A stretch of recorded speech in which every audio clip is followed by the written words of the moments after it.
Howdy! My edges, my ledges, and my non-binary sledges. It's me!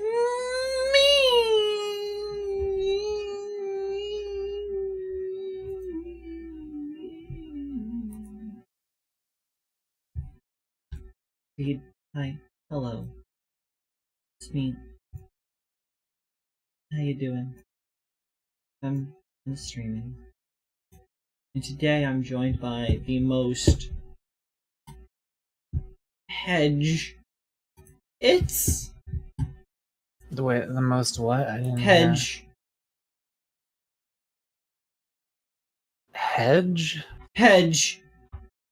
Oh, okay. Fine, do you not like hedge? You don't like that? Fine. So the most than you, by the way. The most wedge. How about that one? The most wedge. Does that make you happier? Why am I like loud?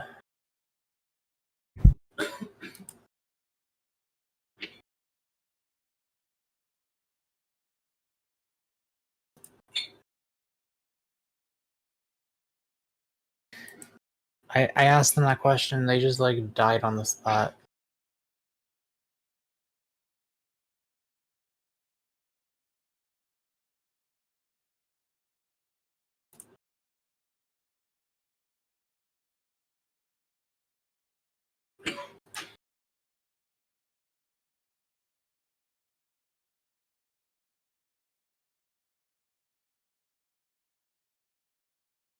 Alright, chat. I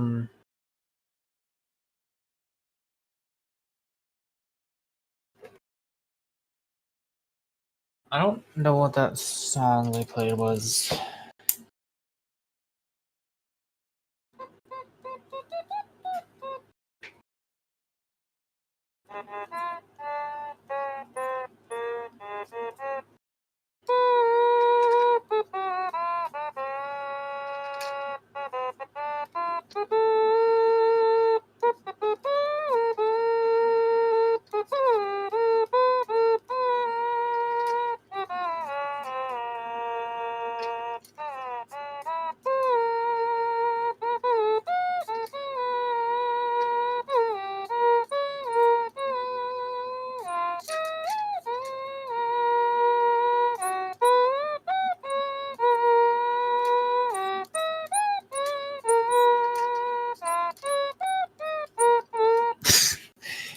So Pete beat Jevil on stream today.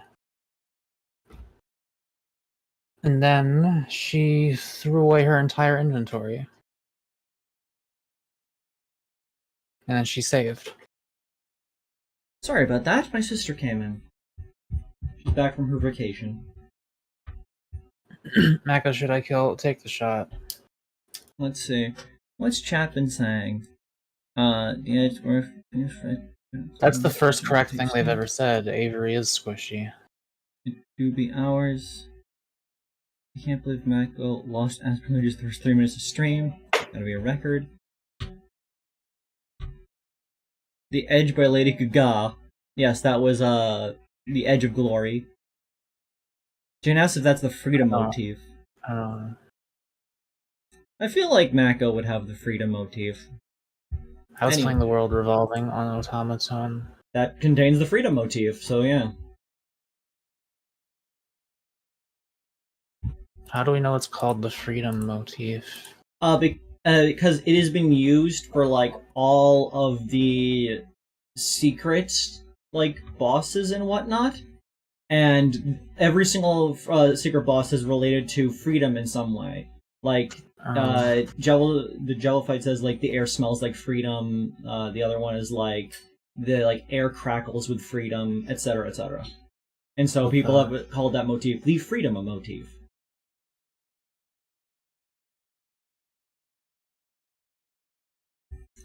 Okay, let's get the game open. Did someone try to spoil something? What happened? I'm not looking.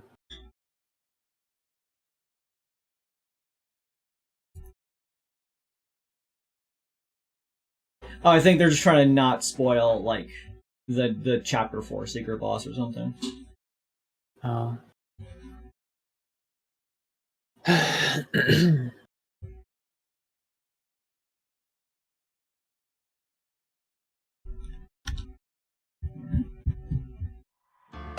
Game on screen.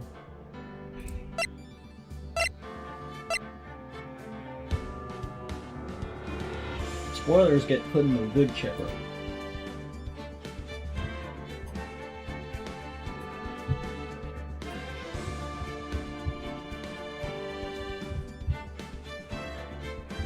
Are you a hype muck? I am hype. Alrighty then. Alrighty then.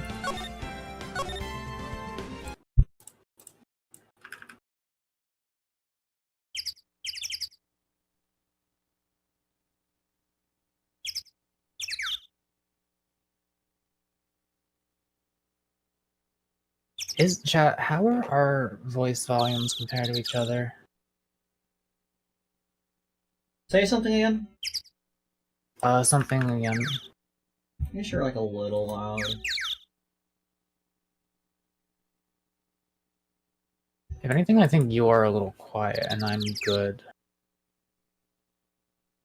I'm not loud. What? I'm not loud. Don't be weird. Yeah, I said you're too quiet unless I said the I'm not opposite by quiet. accident. I sound great.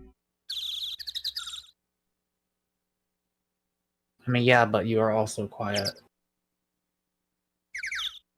Like, is your mic next to you? It's in front of me, yes. I feel as though... I don't know, if you just moved yourself up by like 2 and me down by like a tiny bit, then it would be perfect. What do you mean myself up by 2? Like the decibels. Your microphone gain. Like 0.2 or like 2? 2 decibels.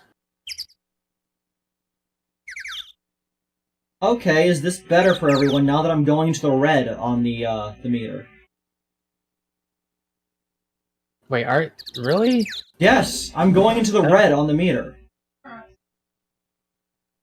And I'm not going into the red? No, you're not going into the red. Wait, is it like brushing the bottom of the red? You are now going into the red a little bit. It's going into... I'm going, like, to the -5 mark on the thing. You are just brushing into it. That's actually fine. Like, let me look at my OBS real quick, because I'm pretty proud of my audio levels on my streams. I think... Shh, 1 second. I think they're good. I'm checking my audio. Okay, I've set both me and my desktop audio go like into the red a little bit. That's normal. Kills you. Like they usually both hover right around the point between the yellow and the red. Okay. Shh. Shush. Okay. Everything's too loud for a moment. Okay, continuing on. Okay. I think we're moving.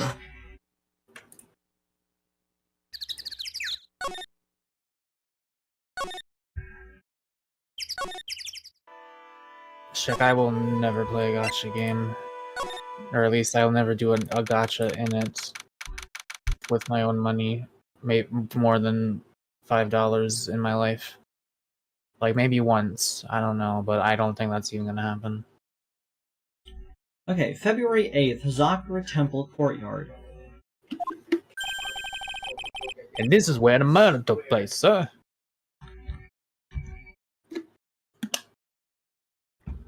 Why does everything feel loud? Is your system volume up? No, it's the same as always, but everything feels loud. Is it like an autism thing? Probably.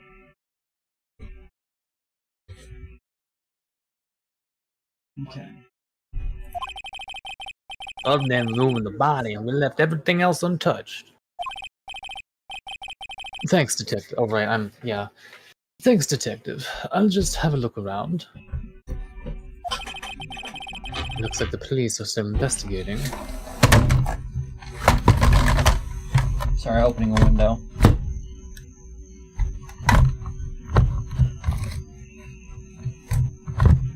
That's okay. Getting hot. Jaden said for some is Uma Musua. Yeah, man. Nailed it. Oh yeah. By the way, I thought I'd better ask just to be sure. Are you really gonna defend that nun Iris at the trial tomorrow? Yes, I will. I gave her my word, now I must follow through with my commitment.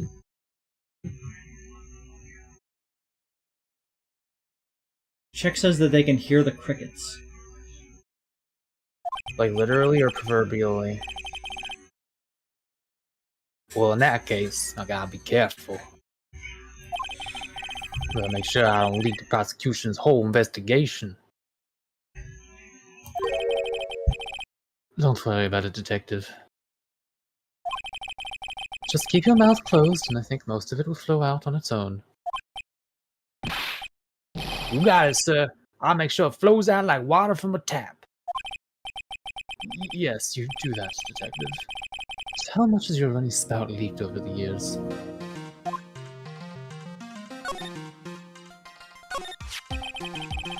The victim is the famous picture book author, Miss Lise Denham. The entire past, up until she won that writing award last year, is a total mystery. It's hard to believe in this day and age you can still find people like that. The estimated time of death to the victim was between 10 and 11 p.m. on February 7th. Yeah, so this is just like, it was the entirely Your Voices chapter at the start, and now it's just like, this is just my stream now, basically. Yeah. Cause of death was blood loss resulting from a stab to the back by the murder weapon. The murder weapon? The victim was found skewered with a giant sword, sir. That's terrible. Yeah, but there's one strange thing. Yes? The victim's entire body was covered with bruises. The bruises are consistent with falling from the height of a two-story building. Two-story building? That would be about the same height as that room in front of us, correct? Yeah, you're right. Way to go, Mr. Edgeworth. That just happens to be the room that Elise Denham was staying in. I can't believe that Pearl committed the murder. Wait, yeah, I just realized, am I gonna be the defense, the prosecution, and the judge?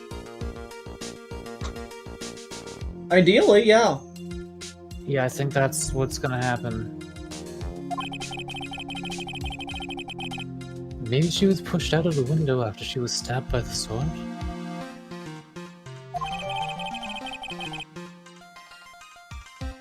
Police's autopsy report added to the court record. Police autopsy report. Time 10 to 11 p.m. Cause loss of blood by stab in the back. Body fell 10 feet after death. Wait, they fell 10 feet after death. Yeah, because they had not enough blood and that's why they died. I know, but like, the interesting specification is the order of events. It states that they died due to a stab in the back, but they fell 10 feet after they had died. Yes. So the sword in their back is not what killed them. Wait. But, huh? Think about the order of events. They are lying on the ground with a sword in their back. The thing says that they were killed by a stab from the back. And their body fell 10 feet after dying. If they fell 10 feet after dying, the sword that is currently in their back could not be the thing that killed them. How? Because they didn't have access to the sword yet? Mako, if that sword, the giant sword that's currently in their spinal column, is what killed them, how'd they fall 10 feet after dying? They're out the window up top, like they just said. So you're saying they got stabbed with a giant sword in the back in that second story window and happened to fall in a way that causes it to exactly line up with the statue? Oh, it was like right under the statue. Yeah, the body's in front of us underneath the statue, impaled with the giant sword the statue has. Could have dragged it there for some reason, but I don't know. No, what I think happened is they were stabbed in the back, up in their room. The body was then pushed out of the window, or maybe they fell out of the window, and they landed on the ground. Then somebody came out here and stabbed them in the back with a giant sword to make it look like they died out here instead of dying up in the room. To try to hide the murder weapon. Maybe. Because the sword is fucking enormous.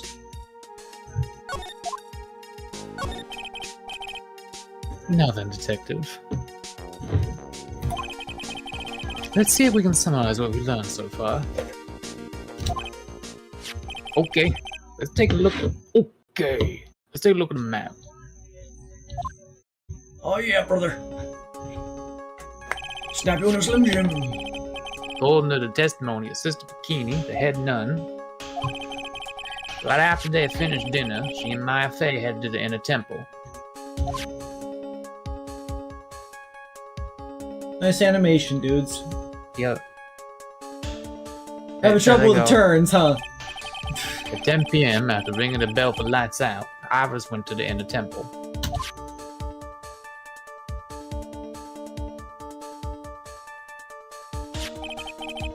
When she got there, Bikini had an attack while she went back to Hazakuda Temple. What the fuck did you just say to me? Brain did something. I'd dig it a hot bath to soothe the back.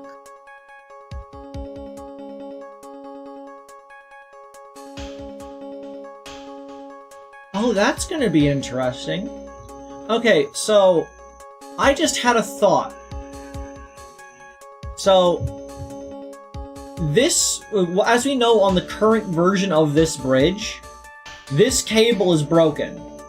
But do we know which end of the cable is the one that's broken? Because, like, if it's on this end, that means somebody tampered with the bridge, probably, and that's one of the reasons why I fell. But then again, why would they do that if it burned down? But if this end of the bridge this end of the cable is the one that broke, there's now a cable dangling down this cliff face. So somebody who's down here could hypothetically use the cable to climb up to the inner temple. Like, I'm not saying that's what happened, but I'm just saying, like, that is something they could do, that this game would pull to, like, as part of, like, a twist later.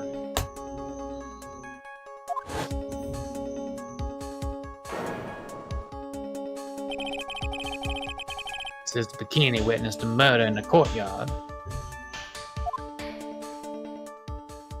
I bet the statue did it.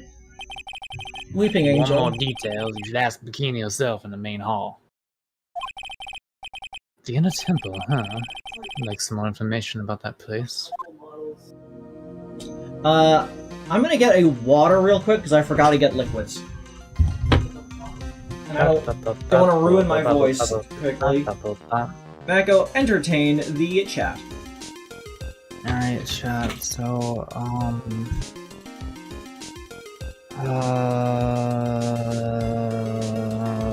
factoids, stories, anything. What can I share? What can I say? Did you know that there is an ant that can jump and navigate mazes based on signage? I forget what they're called. The channel Ant Lab has video on them, but they're very cute. They jump, they leap, if you put your finger down in front of them, they'll like hop onto it. They can see pretty good. And they wrote like they conditioned them to like understand that a thick line on a sign means go left and a thin line means go right, or vice versa, I forget which. And then they like randomly generated a maze for the ants to go through, and then they marked all the maze turns with the signage. So they were like telling the ant which way to go based on whether it was a thick or thin line, and the ants like perfectly navigated all the way through to the end, based on just like going whichever direction the sign told them to go. I think it's fucked up that there's ants that can fly. That's just male ants and also queens. It's not like a specific species or anything like that. They can finally read. We must not work in comically small offices. Did you know that there are ants that can pass the mirror test? Like, straight up, they recognize themselves in a mirror. They are, like, self-aware.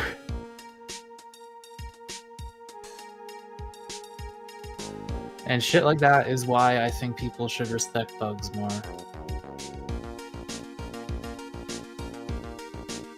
I return. I was just telling them how there are ants that can pass the mirror test. Big whoop, I could pass the mirror test. Yeah, but your brain's a lot bigger, so it's easier for you. Aw, thank you, Mako. So only respect intelligent things? Oh my fucking god. That's like a reason I think people should respect bugs more. Another reason is because I believe they are capable of experiencing life and likely pleasure and suffering of some kind. So you should like not hurt them if you can avoid it. Sometimes you have to, and their suffering is probably not as extreme as like human suffering, just because like we have hopes and dreams and complex emotions and all that kind of stuff, and they're just kind of like, ow, that hurts. But I think they can still probably feel pain. Just yanking your chain? Okay, well. I don't know, just this is in your monthly reminder to respect bugs. What if the bugs don't respect me? Can I kill them then?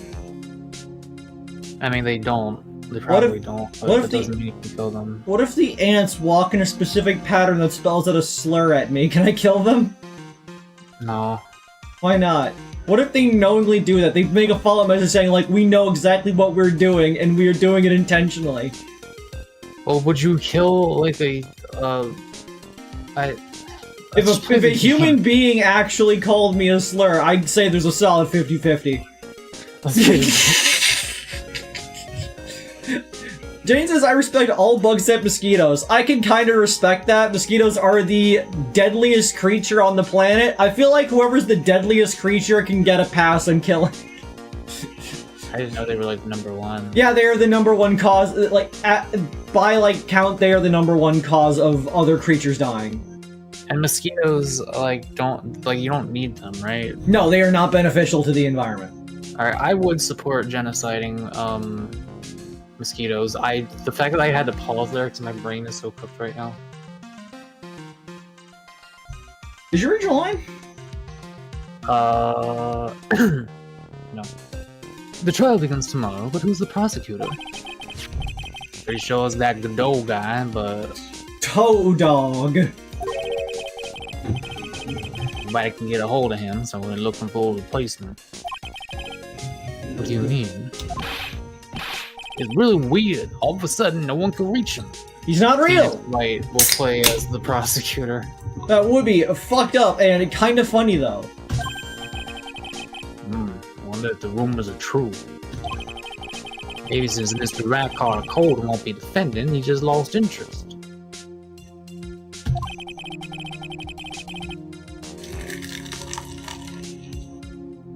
Ike, that is a fucked up thing to say.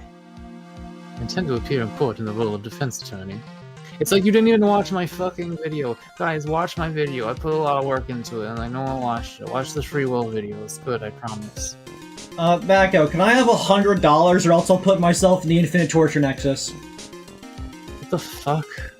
I think it's a fair offer here. Either you give me $100 or I go in the Infinite Torture Nexus. Play a game. I saw a video that was a person being mugged, and it was like, give me $10 or I'll cut my finger off, and it was like explaining what like basic utilitarianism is, of like a person would have to agree to giving the $10 because otherwise more people would be unhappy. That's just I have no mouth and no scream joke. I know. So fucked up thing to say. However, I would be quite unhappy if it came out that I'm actually a prosecutor. Yeah, I can see why. I'm not the one you have to worry about. I'm trying to like process something that was just said a second ago. What was the last thing you said? I was talking about the utilitarianism example. Oh, I mean... A pure utilitarianist would have to agree to that. Well, they make like a noted exception of like, if you believe that this person will then continue to do this and cause more problems in the future, then you could argue that they are not, that it's a worse option to do because it sets a bad example. To which they counter with, you know for a fact the other person's a deontologist who respects honesty and commitment to their word, and they state that they will not do this again, and this is the only time, and they will in fact cut their finger off. So you have to agree to it. Okay, the problem with that is like, that wouldn't happen. Why? Because who the fuck would actually be willing to cut their finger off for a chance of getting $10? Yeah, that is actually something that they bring up in the video. The utilitarian finally decides, like, a person probably wouldn't do this, so you think that they must be lying in some way. So you state that you're not going to give them $10. They cut their finger off. Yeah, but and there becomes the issue with utilitarianism. It's like it either you need to actually follow your word, or you need to assume that you are that people are lying when they might not be. Which is like, it's sort of... Yeah, you assume it's okay. Utilitarianism does not mean you can't assume someone's lying. I know, but the issue is like, because you assumed that, you managed to fail your own ideology. No, you caused more unhappiness with your decision. No, I think the person who caused it is the fucking person who... They promised you they would cut off their finger if you did not give them $10, so you were complicit in this outcome. Okay, complicit does not mean responsible for it. And also, you're not even fucking complicit. Like, you don't... Like, you are not responsible to respond to a trade offer. Like, you do not have to... Like, you know? You didn't consent to that agreement. I don't know. So it's on them. Sounds like you did to me. I don't know. Sounds like you're What? kind of a bench. I don't know. Sounds like you're kind of a bench. Okay. Wait, did I read that line? Probably. Yes, you would certainly remember my face even after such a long absence.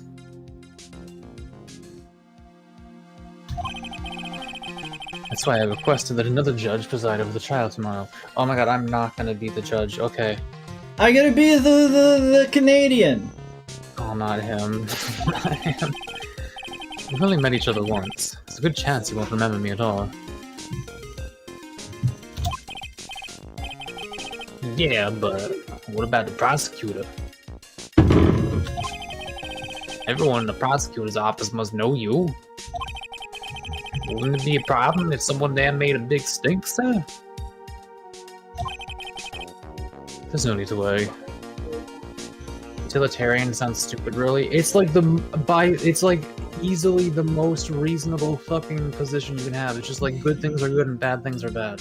It is, that's not necessarily the tenet of it. All moralities are good things are good and bad things are bad. It's just drawing the line on what defines a good thing and a bad thing. Joy and suffering.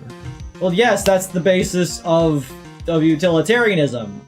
I stand by that utilitarianism is flawed and that it tries to make everything into a math problem. Why would you ever have any ideology other than the one that attempts to reduce suffering? Because there's the ideology that if people just did the good things and didn't do the bad things, everybody would be doing good. Okay, but like you're being devil's advocate, and like you know that's stupid, right?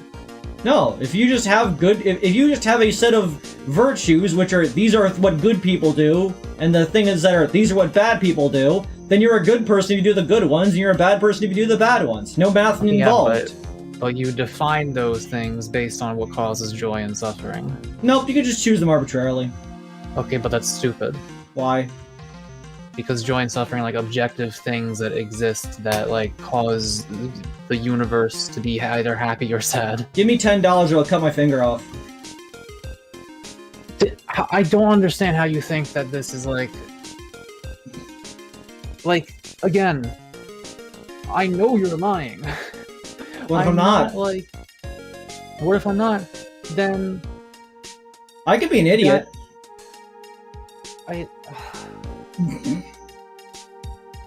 It's because I should say that to more people. Okay, listen.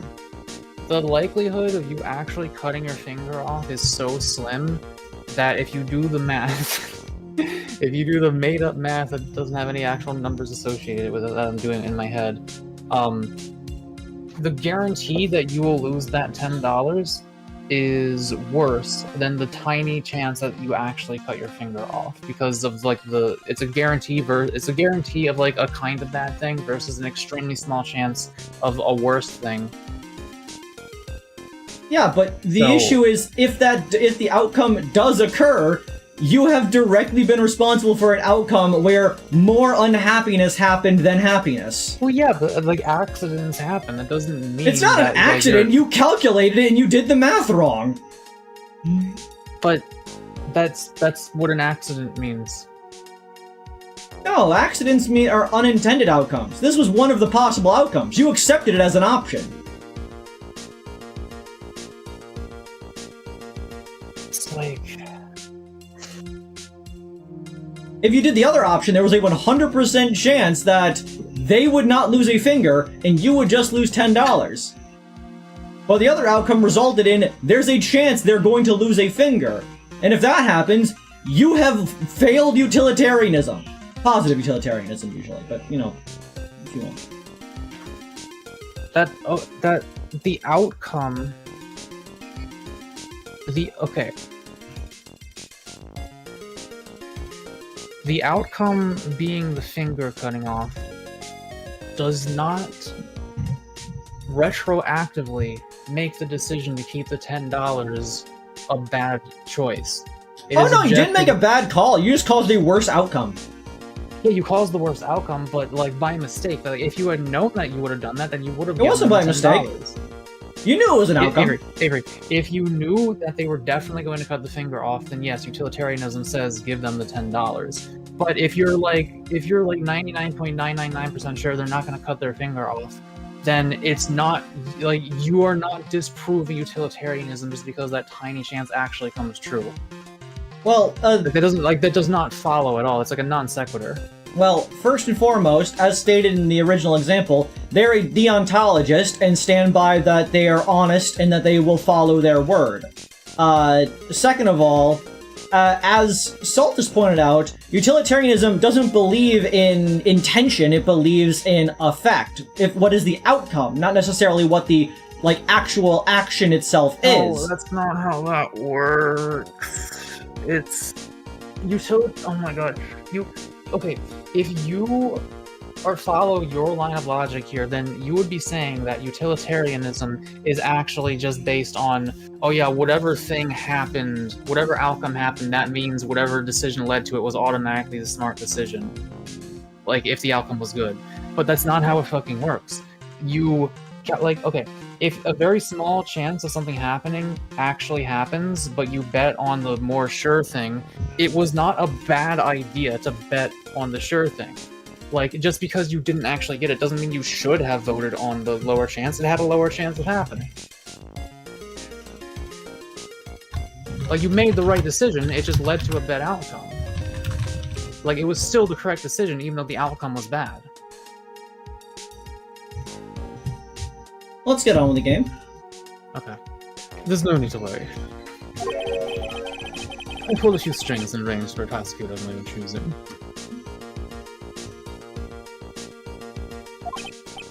I'm sure looking around and what the fuck you two are talking about. Just like Phoenix Wright and Edgeworth just debating between utilitarianism and whatever Avery believes. I don't know. I also was thinking about the fucking bike stolen thing where they stole the bikes and the person who took the bike's probably happier with the bike than they are losing the bike. The old bike cuck comic. Like, okay, I unironically am like that when it comes to certain things. Like, if I had a like shitty rundown bike that I never used and someone stole it, I would actually be like, you know what? They probably needed it more than me. Good on them. Like unironically, but only if I didn't care about it. Fair enough. Wow, Mr. Edgeworth, I had no idea you had such a powerful string to pull. Like, I'm a pretty dedicated utilitarian. I don't go all the way 100% with, like, everything, because the math gets weird at a certain point, but, you know. What is this inner temple that Maya was supposedly training at? You're with your 2-bit girl, I'm riding on a bicycle made for 2. Michael, stop trying to justify bike cucking. Okay, I'm not gonna respond to this, I just need to read it. Jaden says, I don't think you can really use what causes joy or suffering as a basis for what's good and bad. All I'm going to say is, what the fuck do you mean? Anyway, moving on. You don't have to explain what you mean, it's just, like, what? Did you read this line? Yes. According to Bikini, there's an old building they use to train in the acolytes. It's on the other side of Dusky Bridge. Oh, so now you say it correctly. The bridge that burned down, huh? Is there anything else on the other side of that bridge besides the inner temple? Nope, not a thing. Nothing? The other side is surrounded by cliffs on all sides. It's just a mesa? Mako Schadenfreude, what? Schadenfreude is pleasure at other people's misfortune. I think that can be justified if it's like a tiny amount of misfortune and a lot of people are like really happy from it. It's like when you see somebody like slip and drop all the things they're carrying all over the place. And it's like very slapstick, and you giggle a little bit. Yeah, again, the math gets weird. So the only thing there is the inner temple.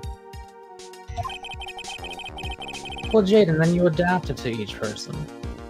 I hear that's the wrong. That's not even a voice I was doing. I hear it's not the kind of place a person would survive in. Like, if someone orgasms by getting hit in the head with a shark plushie, then it's like good to do that, even though it will be bad to do it to other people who don't like that. You know, alright, Maya. I feel like Edgeworth is rich enough that he could like pull out his phone, just call up like the best contractors right now to reconstruct that bridge in an afternoon. Like he could just, I will pay you triple. I think you can, Shaq, but it gets really complicated. Now, could you speak from experience? I mean, I could, but no, not actually. And check, don't worry, as a math major, I don't think you can. So, Becco and I are best friends. We're allowed to disagree on certain philosophical standpoints. This isn't really related to math. Like, it's philosophy. It's not really like the nitty-gritty of math. Mathematics is just applied philosophy. I think I read this line. Okay, let's examine. What is this thing? Actually, I would not want to hit her in the head with her shark because that would be very rude to the shark. I don't think she would like that. I wouldn't either.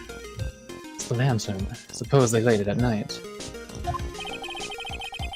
Isn't this inherently anti-deterministic? No. There's something elegant about the light of a fire. Then that makes it not consistent, therefore this belief makes no sense to me. Oh my fucking god, the consistency is that like you maximize joy and you minimize suffering, and what gives people joy and suffering is different between people, so you just adapt it to what they need. At the end of each month, I always like to relax in my room by candlelight. I think the conversation has ended on that point. We are going to move on to a different conversation. I'm gonna ignore chat. Chat is just gonna What is the best flavor of Pop-Tart? S'mores. Detective, can you not afford to pay your electricity bill? How did you know? I like that Edward's slowly realizing how much he's fucked over Gumshoe over the years. And Edward is just so rich that he's like never considered that somebody cannot just survive off of like, you know, money. Oh, weird shape in the ground there. What's this? The orb is gone. Her pondering orb. Let's see. Cinnamon number 1, strawberry second. I don't like Pop-Tarts that much. You're a weirdo. Strawberry milkshake, valid. Girl Scout cookie, best Pop-Tart, valid. I currently have a unfrosted, I think it's blueberry, because I was given them. There's a lot of Pop-Tarts I like. I think s'mores might definitely be up there. I definitely like the chocolatey ones more. Fudge, those kind of ones. Yeah, toasting them's good. Freezing them, I've heard, is also good. Yo, chat. Okay, so this is gonna be a question for all of my TTRPG nerds out there. Best and worst magic focuses. Like, you always hear about wands and staffs, but there's also orbs, tomes, rods, holy symbols, musical instruments. Which one is the best? Which one is the peak aura? And which one is the you're a bitch if you're using this? I think Fullmetal Alchemist did it really cool. Oh, and swords. People like inscribing sigils into their own skin. Because like you need the sigil to cast the spell, but you can just put it on you. Oh, fun fact. According to the rules of D&D, your spell book is not necessarily a book. It describes that you can have your spell book be whatever you want. It could be an actual dusty tome, it could be a loose collection of, like, leaflets of paper and notes that you've taken down, or you could have it as, like, a tattoo inscribed on your body, if you so feel. It could be a podcast. Check says umbrella. I don't think you could use an umbrella unless you count it as a rod, I guess? If you write on the inside of it. Or the outside of it. Amulet for the best, staff for the worst. Really? Staff as the worst? That's an interesting take. Ring is the best, items of apparel are the worst. I mean, they don't really use items of apparel, and also a ring is an item of apparel. What the fuck? I mean, a ring is okay, I guess. I mean, I guess that would fall under holy symbol or like arcane symbol of some sort. That belonged to the victim, Miss Lee's down him. There's nothing strange or magical about it. I can't in good conscience allow staff to be the lowest one, Jaden, because you shall not pass slamming it down and making that, like, whole scene is one of the most iconic wizard moves of all time. The staff has aura to it. Like, if I had to think of which one has, like, the weakest aura, honestly, the wand. I think the wand is the weakest one. Because it's like... It's pretty gay. It's pretty gay. Like, it's like the Dex of magic users, you know what I mean? Like, it's you know, I'm carefully swishing it around to cast things. I also thought of a gauntlet check. The fact that blade singers and certain other ones can use swords as their casting focus is badass. I think sword is definitely up there. Counterpoint Act 1 to 5 Rosalon. Okay, I will admit, using your wand to stab something in the eyes is based. Some points do return for that one. I think the most slept on arcane focus is the rod. I think people forget about rods a lot. I think a lot of people don't actually know what a rod is, if I'm gonna be honest. Pole. Pole? I assume that's what a rod is. Did you say hole? Pole. No. If it's a pole, then it's a staff. What's a rod? It's like half of that. It's just like a... Imagine a wand you could bonk someone. It's like a scepter. It's small. You can whack somebody with it. wands are, you know, frail and come to like a point or whatever usually, or have like a little bongus on the end. Well, a rod is thick. A rod is like a wand with girth, and I can respect that. You can hit somebody over the head with it. Kirby uses a rod. Exactly. Oh. Oh yeah. Listen, this is just between us, okay, sir? Yes. What? This is top secret stuff. Don't tell anyone about this. Alright. The truth is, when I was a kid, I wanted to be a wizard. You're allowed to just have a walking stick, Jaden.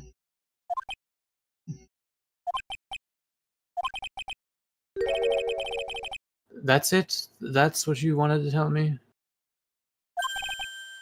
That's it? Here it is, honestly, using a gun that uses enchanted bullets is fucking peak.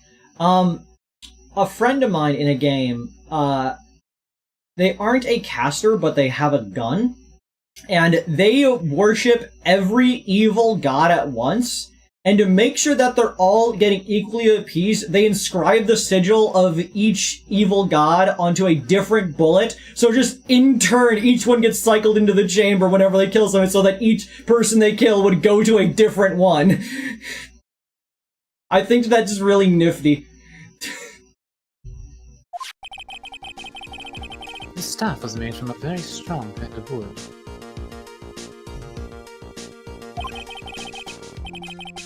What about fingerprints? Were there any on it? They're just the victims. Victim staff, carried by Elise Dianin when she was alive, has her fingerprints on it.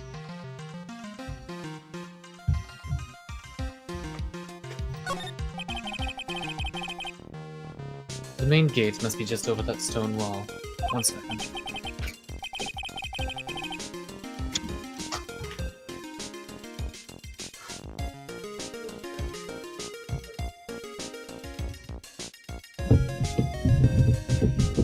Okay, there. Ah, stone walls. I jumped over a few of those in my time. So what you're saying is that your friend could hypothetically do evil god Russian roulette? Yes.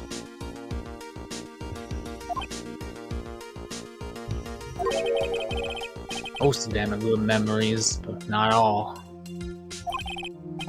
Detective, perhaps someone should introduce you to the concept of the paucity of words. I need someone to introduce that to me. Paucity? I don't know what it means. Yeah. Okay, are you aware of what an animal is? Yeah. Well, an animal foot, but imagine a city of them. A paucity. Okay. The presence of something only in small or insufficient quantities or amounts. Scarcity. Okay.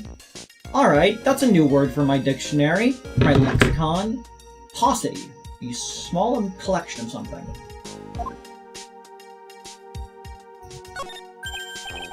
Ah, I just love skiing. Really? You don't, seem like the type. Well, what about sleds? Sleds? Nah, they're a little too kiddie, you know? Messes with my hard-boiled image. I love sleds. I haven't been sleigh riding in so long. I need to do that. We should go sledding! There's hills around here. Whenever it gets snowy, you can go down. I had to go to the hospital once when we went sledding. Turns out the idea of, I'm going to run down this hill was not a good one. Oh, what's with the silence, Mr. Edward? Is the world starting to go mad?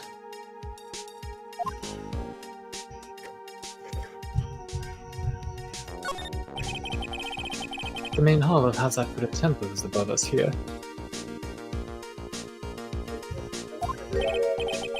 Hey, you're right. I'm pretty sure the main hall didn't have a second floor. Hazakura Temple was built on a steep part of the mountain. The front and back of the main hall are on different levels. Oh, that makes sense. Wouldn't it be easier to just build a place slanted, sir? What? I fail to see how he can consider that to be an even remotely good idea.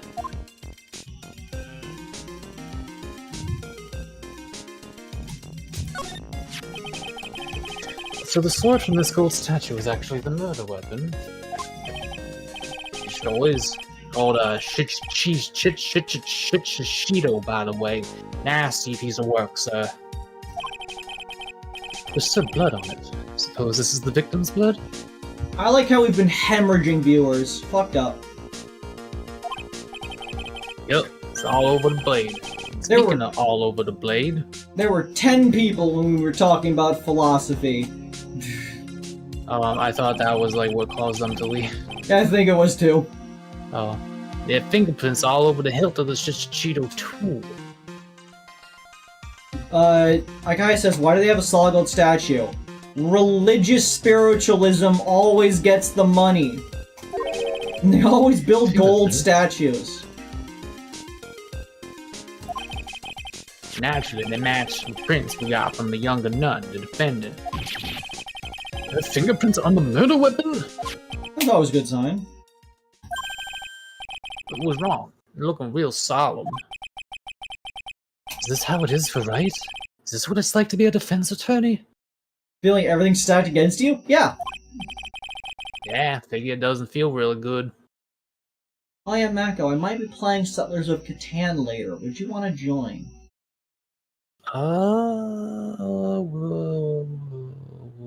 Might depend on with who, and might depend on if I'm doing something else later. Just a couple chat members. I'll think about it. I'm not sure. To be honest, it feels more like it's detrimental to your health. The freaks. The creeks, as we call them. Honestly, you're right. The sword does actually look kind of base red. The Shishido. The apparent murder weapon has the victim's blood and the suspect's fingerprints on it. I can't wait to go to this trial, and the judge is like, the sword at some point. Mecca, they stole the Roblox channel and put Ralph porn in it. What the what did you just yeah. say? So okay, so when we have this little server for the viewers made by Czech because it was for the ring racers. They decided to make it into the Kreed audience server, Kreed's Freaks and Geeks or whatever, and they made some channels. So they got the main general one. Then they had Rivals, and they had Ring Racers, and then they were asked to make another channel, and so they made our Roblox, for, r/Roblox.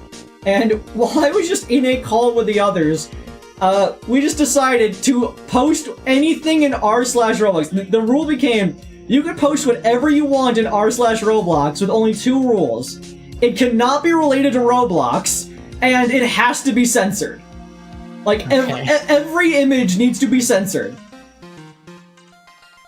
And so, Roblox quickly became just filled with smut and other, memes and whatnot. And it was fantastic. And I think we made Czech upset because we did that. You didn't censor it first. Yeah, I ended up saying censor it! I was the one who vouched for the rule! But despite it being my server, quote unquote, it has been unanimously agreed I'm not allowed to have any power at all in it. So my only recourse is to influence the masses to do things to my will. Like ruining the Roblox channel. You had to add the NSFW filter. Yes, you did. I'm a political puppet, I guess. And look, I said you can add a new Roblox channel, you just have to call it Minecraft Dark RP.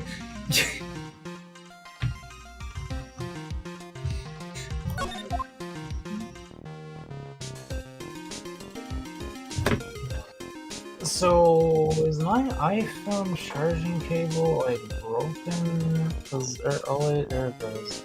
Earlier I got the message saying there's water inside of your phone. We're gonna stop charging it now. And I'm like, what do you mean?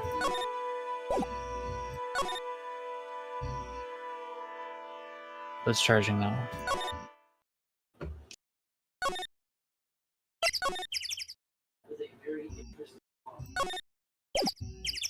Get your phone wet in any way? No. February 8th, the time to send a visitor's room. Boom, boom, boom, boom, boom, boom.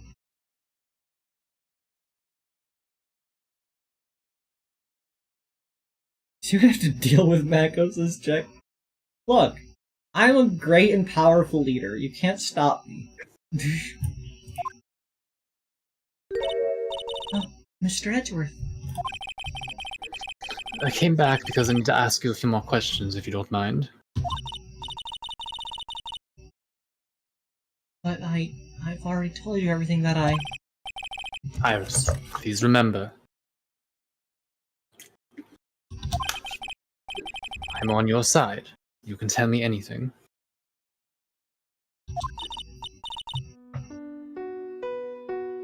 Yes. Thank you.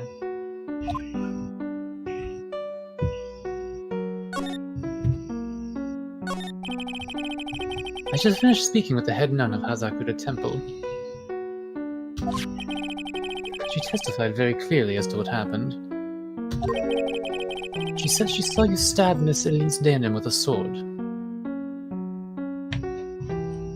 Yes, but if we prove that the stab was before the fall, we can assume that she did not commit the murder. She just covered it up. When are we gonna learn that Pearl committed the murder and Iris is just covering for her? Pearl? Yeah, Pearl committed the murder. It was me, Edgeworth! I killed the bitch! My stupid mother!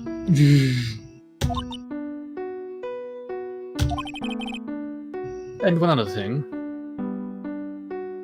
Jaden, do not trigger my fight or flight like that!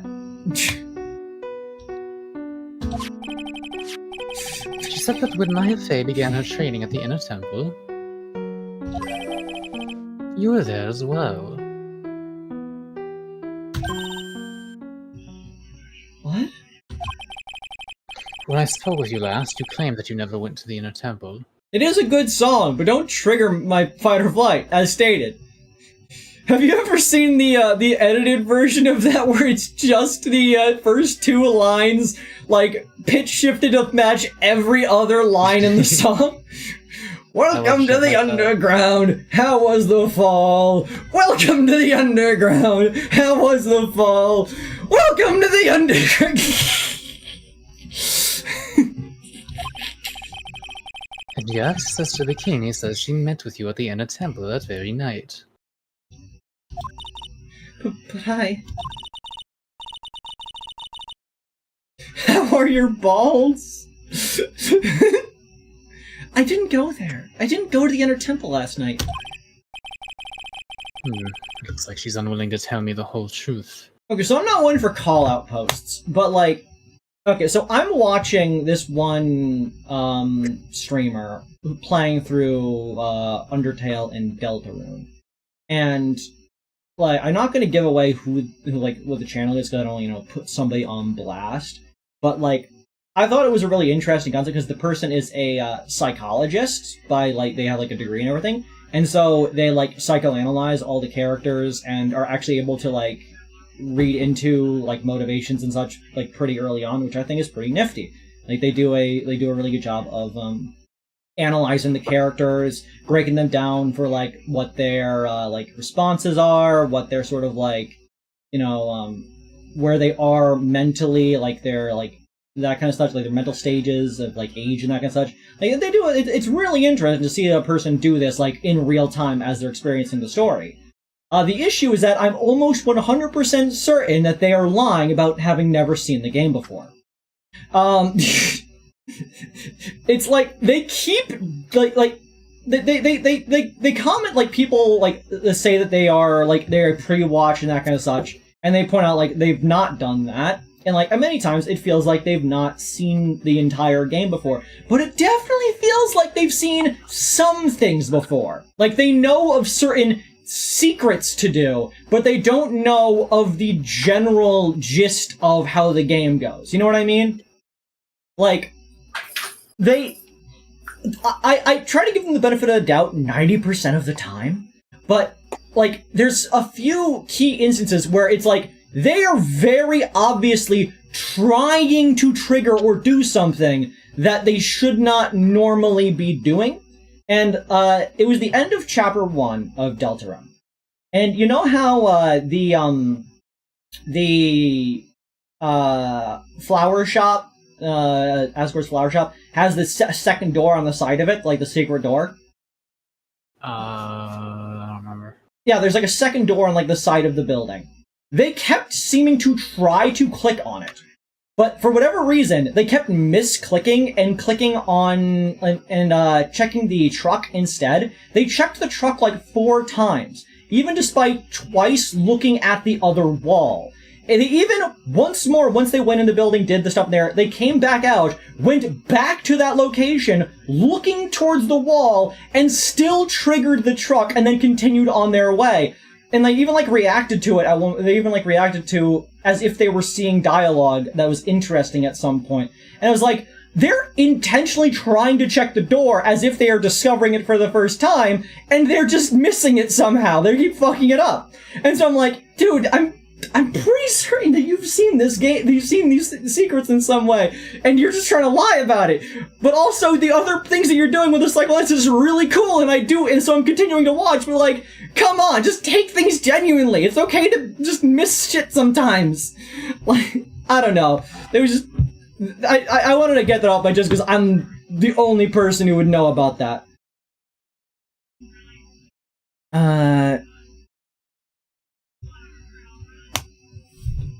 Yeah, I know. If you're talking about the same person, like, I do think that we're talking about the same person there, and I think that they did clock a lot of things, but they do like make some theories that aren't necessarily right, and so that's sort of what makes me think like they don't know everything, and so like they like being able to figure out some things based off of themes is valid. Like, you can figure out some of the shit early on if you're, like, picking up on the details that are presented, or, like, what kind of effects, like, the psychological effects that would happen on people.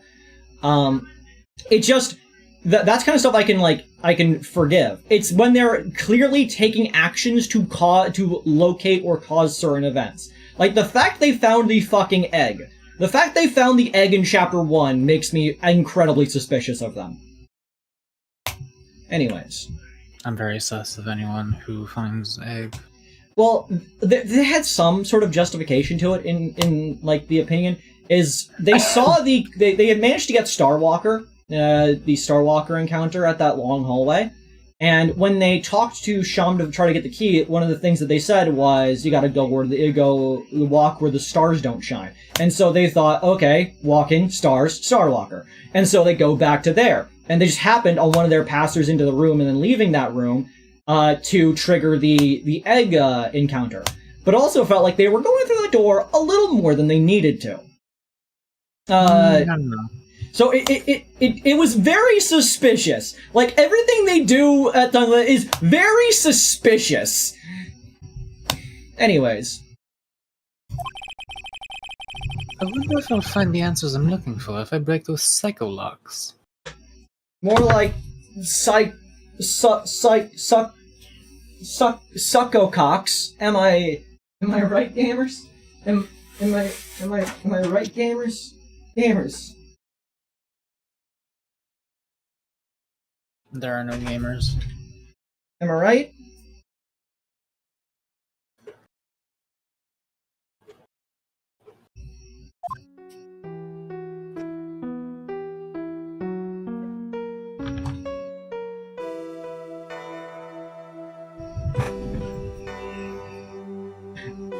Undertale's world building is bad because of power scaling. What the fuck are you talking about? I did have a vaguely power scaling based conversation with a friend earlier today on whether or not Kara Undertale could beat the Festival of Termina from Fear and Hunger 2. We came to the agreement it would end in a stalemate. Luigi wins by doing nothing at all.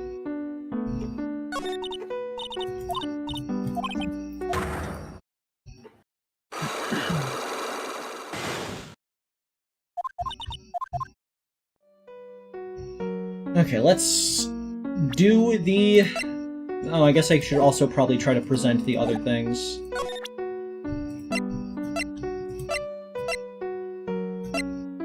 I don't remember what we have or haven't shown her. We've done this one.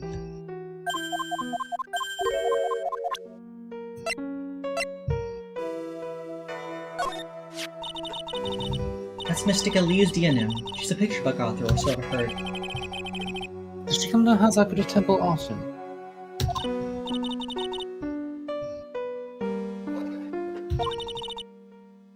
It's just that... Dude, why is there like a new itch? There's like a... She was a very important visitor. There's like a line of... Are these bug bites? There's like a line of like red bits in my skin that kind of itches. Where does this come from? Jane says Kara versus the Knight. Kara wins. Is that so? Yes, Sister Bikini told me. Oh, Jimmy being not certain not to offend her. Sorry, my impression's not that good. The victim, Miss Elise Danem. The prosecutor's office doesn't have much information about her, it seems. Okay, I got into this discussion earlier. I'm not obviously going into the nitty-gritty, but when it comes to Kara Dreamer from Undertale, there's a lot of, like, definitional things you need before getting into any power scaling debates on, like, do you just mean Kara specifically, or do you mean the protagonist under the control of Kara, which would include the body of Frisk and the Red Soul? And, like, do you mean them at their baseline of just, like, level 1, level whatever, or do you mean them at their maximum, level 20? And all of these things, like, alter the debate, but at bare minimum, in 99% of encounters, Kara will either stalemate or win. So, like, any additional things you add on to baseline Kara would make them win. Baseline, they're gonna stalemate.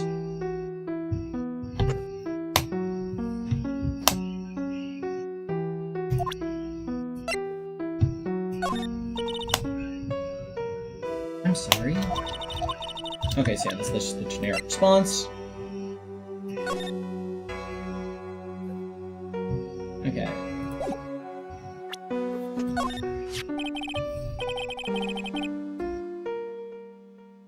Power scale is gay in the end, and it's a good thing because I am. Also, power scaling characters are funny.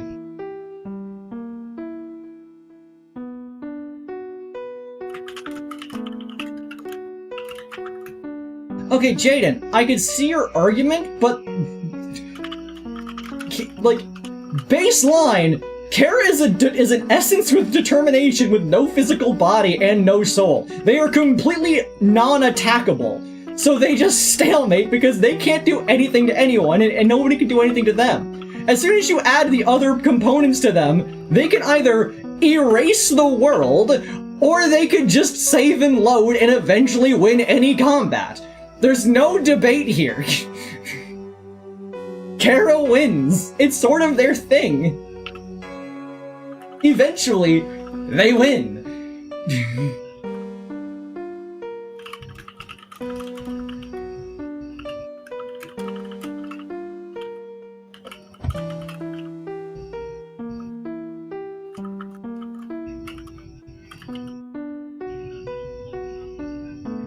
I'm wondering when Matt was gonna read his line. Oh, sorry, someone DM'd him. Oh, that's fine. 1 second. Yeah, take your time. I'll continue talking this. Also, yeah, power scaling things that should not be power scaled is always funny. And don't worry, I understand that there is, like, when you're power scaling things in tiers, there's always the tier that beats everything. That's the joke tier. Your Bugs Bunnies, your Saitamas, your Squirrel Girls. Those are always gonna win because they are joke tier characters. Jokes are always gonna win because funny. But before you get to joke tiers, then you could, like, try to power scale things, but you can understand that something might just qualify as a joke at some point.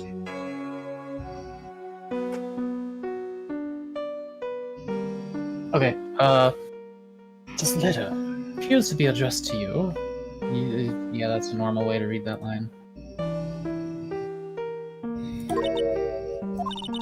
I think it's someone's idea of a joke, Mr. Edgeworth. I read that like a fucking Xavier Renegade Angel line. That's why I threw it away. Yeah, wildcard, exactly. Like, I come with the understanding, like, the only reason Kara is strong in Undertale is because of how monsters work. The more you intend to harm something, the more damage you do. That's why the monsters end up dying in one hit eventually. You're not stronger in a physical sense, you're stronger in an intention sense because monsters are made of magic. In an actual fight against any non-monster entity, Kara is a 12-year-old with a knife, which, you know, is better than a 12-year-old without a knife, but still a 12-year-old. They're not going to be very effective in most combats. What makes them win is that with the Red Soul, they can save and load. They have infinite retries to get it right, to dodge every attack and just improve on the battle until they win. So Kara just wins. Eventually, they just win. Yeah. It's why you can win in Dark Souls with just a broken straight sword. It doesn't matter at level 1. Eventually, you're going to win. It will just take forever. She's not giving me a straight answer for some reason. I'm gonna have to find someone else who can give me more information about this. Yes, but the only reason that happened is because Chris is a weak bitch.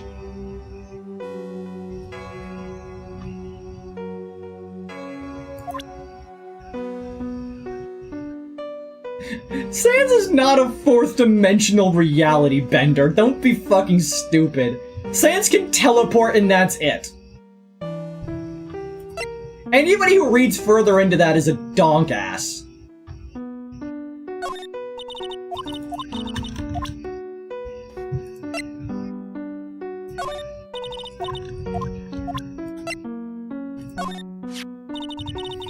Is that the murder weapon?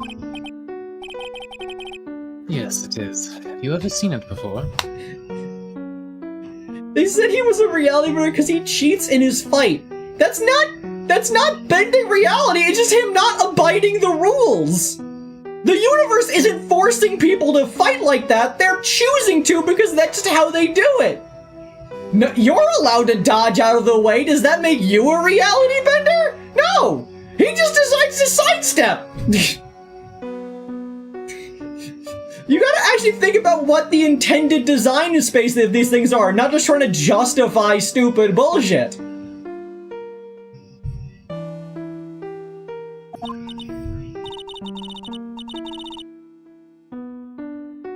Yes, Mr. Gamey was fleeing in the courtyard. Apparently, the head nun witnessed the whole sad affair. Yeah, like check. You have to take into mind narrative and design. That's why I don't allow the argument that like Kara is strong because they're not. That only applies to monsters. Like you gotta understand what the narrative intent of certain like things are, so that you can actually power scale things properly. Science can just teleport.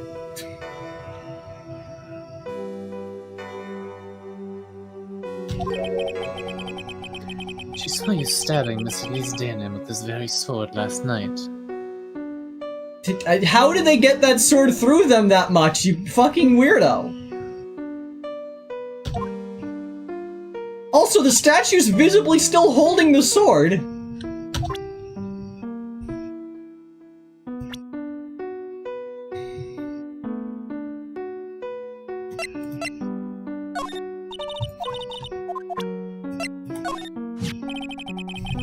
I'd like to ask you about Sister Bikini, the head of Hazakura Temple.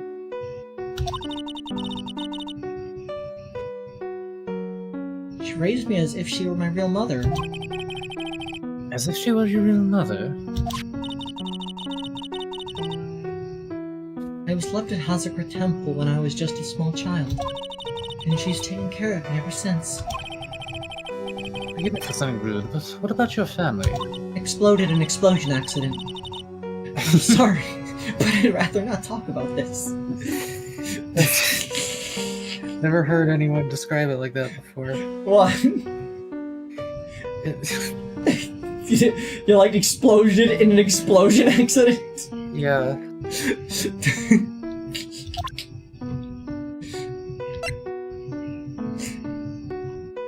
At least it wasn't an explosion of tension.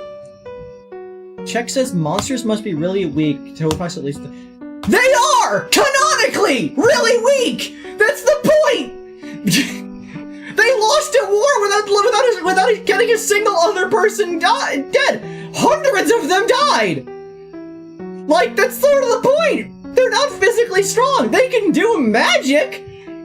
But, like, if anybody fights them with the intention to kill them, the other person's gonna win!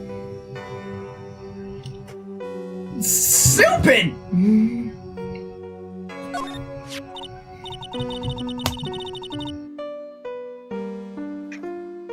Oh, this was the woman who was to undergo training last night.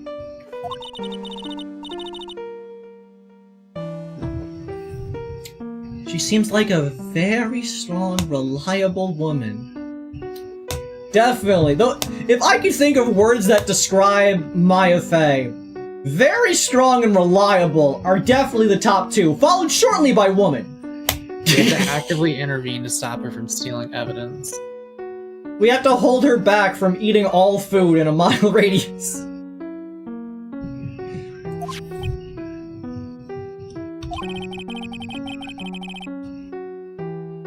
Whatever else anyone has to say about this Iris woman, I can't exactly say she's the best chosen character.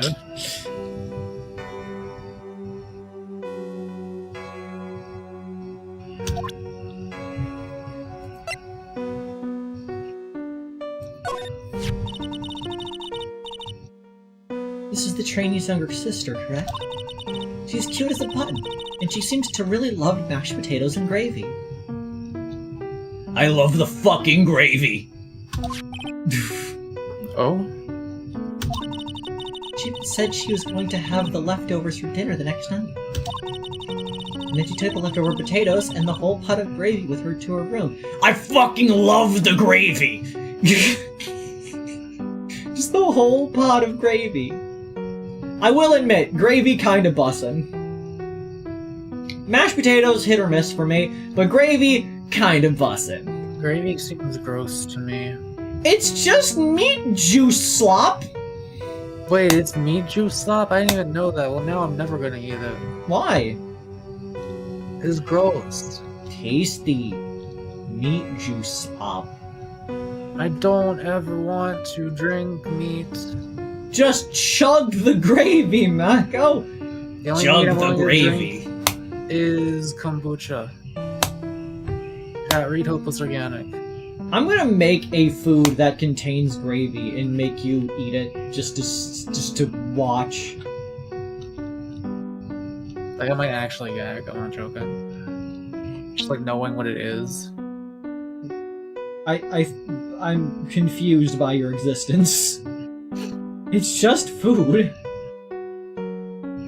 If I put a piece of chicken in my mouth and it tastes slightly off, or like a piece of pizza or something, it tastes like just even the tiniest, teensiest bit off, I will like try to swallow and literally be unable to. Like, it just instantly comes back up before it even gets down my throat. Like, I literally can't. Check says it's not meat juice, it's dust with the essence of meat mixed with water. Okay, Check. I know you're British, but you do know you can make gravy in more ways than a packet, right? It's not just the powder you buy at the store and mix with water. You know that, right? You understand that, right? That gravy's an actual food that can actually be cooked in a proper way. Brown gravy is just flour and butter? Huh? What's this about meat slop? Yeah, you can just make brown gravy with flour and butter, but you know. You can infuse the gravy with meats and vegetables and whatnot. What is to the increase main? the What's the main liquid of the gravy ingredient? Butter, I think. Yeah, I'll just Butter or take water? butter. I'll just take butter then. It's basically just like a dressing. It's just like it's like a very like condensed soup in a sense, like a stock. Yeah, I don't. Nothing you've said has made it sound appealing to me at all. You're a weird person. Try new things. Again, I literally don't think I'd be physically capable of swallowing it. I'm not joking. I understand what you're saying. What I'm saying is, I'll figure something out. No. It's quite an appetite for such a little girl. The Faye family apparently all are like this. We never saw it, but Mia could probably eat a roast turkey on her own.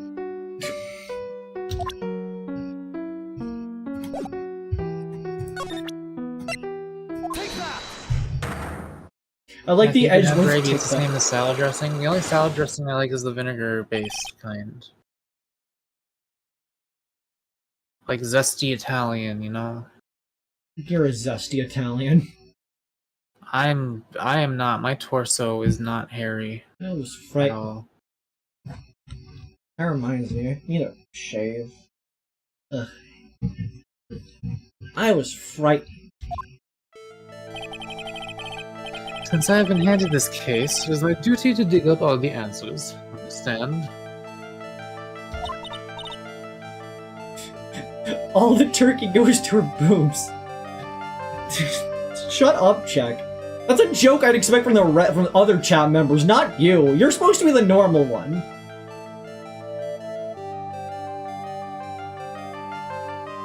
Yes, sir. The smallest flame can sometimes bathe a case in a whole new light. In my years in court, I've seen it happen over and over again. That's why I'm committed to searching until I have those answers. Now then, is it really true that you didn't go to the inner temple last night? I don't know, it kind of sounds like one, Jack. You're some sort of deviant. Yes, I swear, I already told you that. Yes, you said you didn't go because you were frightened. But that's right. That's the case. The obvious question is, what were you so afraid of? Iris, I wonder, is this what frightened you so much that you couldn't even leave your own room? Is she afraid of lightning? This is what you're all afraid of. Well? No, I fucked up. We fucked up. I fucked up. Mako, you fucked up. I'm sorry, but you're wrong. Huh? Why is your voice trembling like that? It's just that your eyes are scaring me. Ugh, blast! I must be trying too hard to bluff. I'm just becoming more and more British. Please excuse me. I'm still not used to this role of innocent. That's not British. What the fuck is that? That's not an accent I've ever heard before. What did I Dude, that's not an accent. That's an accident. That was from a different planet. Please excuse me. I'm still not used to this role of innocent.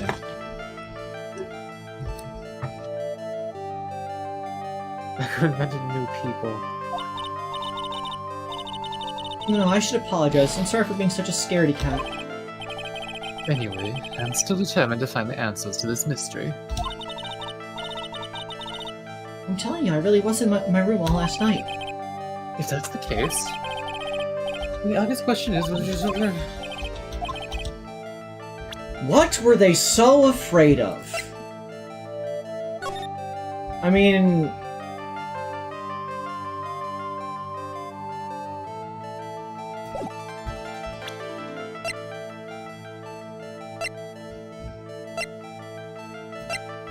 I'm pretty cooked tonight, so don't expect much help from my end. What were they so afraid of? Like, this is a reason for them to be afraid, but wouldn't that motivate them to go to the location, not stay in their room? Yeah, so I don't know.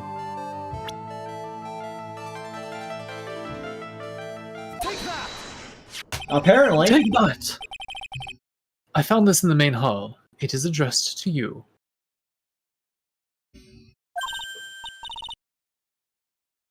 That's...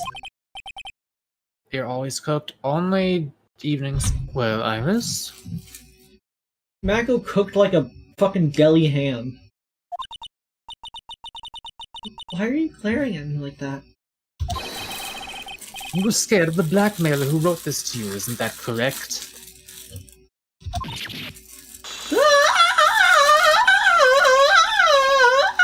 Was it the evidence or the power of my glare that broke that lock? Oh well, don't suppose it matters either way.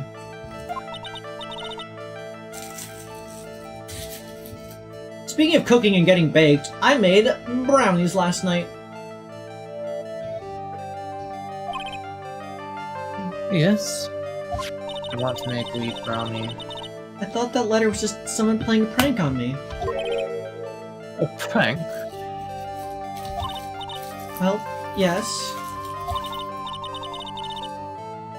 After all, even if I did have a secret, there's no one to tell it to that would cause me any grief. I wondered about that.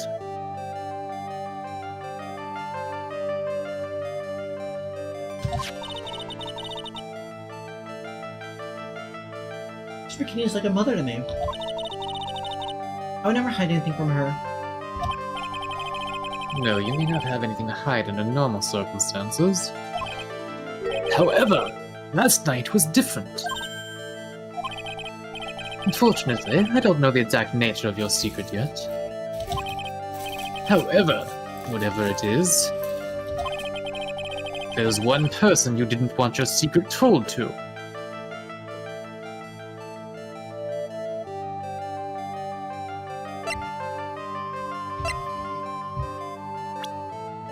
Good dough. You're probably right. Pearl. Larry.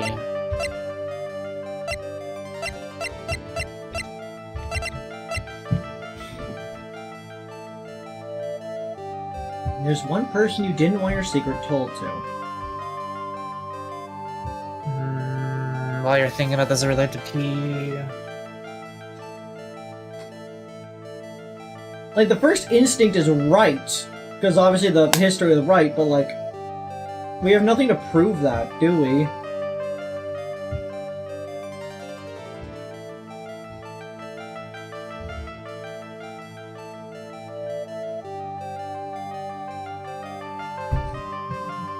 For more updates on Kreed, check out their Blue Sky. Yeah, all I ate yesterday was a brownie and a Pop-Tart.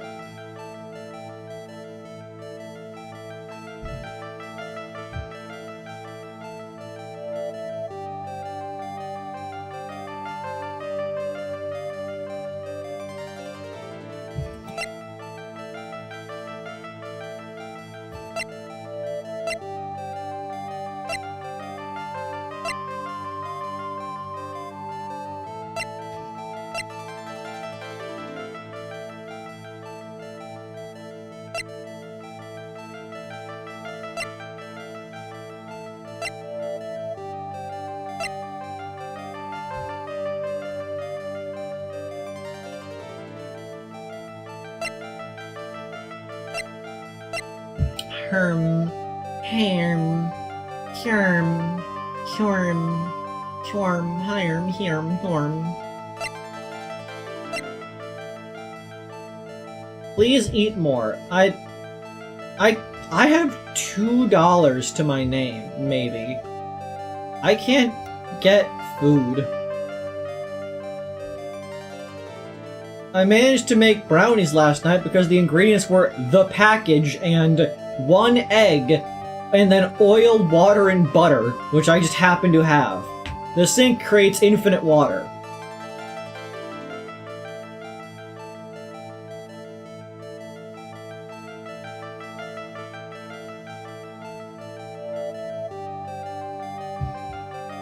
Yeah, hello. Yeah, I'm cooked on this one. I mean, I guess it could be this person. Well, Ernest. Mr. Edgeworth, it is just possible that maybe you yourself have a deep, dark secret in your heart. Why do you say that? As they say, it takes one to know one. How could she have known about that? Is she peering into my soul? I'm gay? It's true that there is a deep-seated darkness in my heart. Just gonna openly admit to that one. However, the only way I can get rid of it is to fully uncover the truth. Get food. I appreciate the $10. I'm not sure $10 translates to food. I mean, it does. $10 couldn't translate to, like, delivery charges.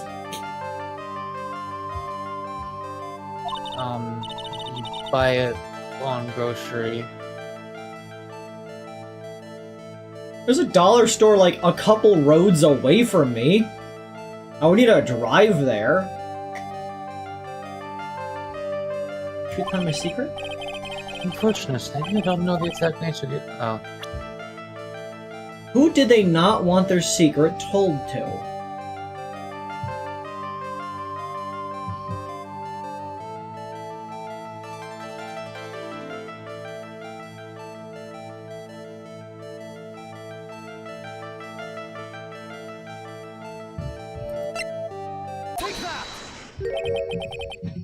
Phoenix Wright.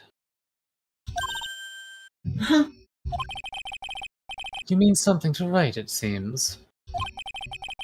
And I can tell he holds a special place in your heart as well.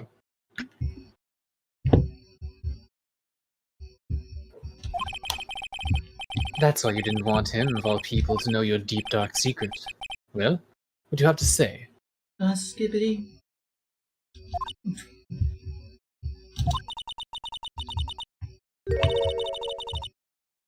I should have expected as much, especially from a friend of his.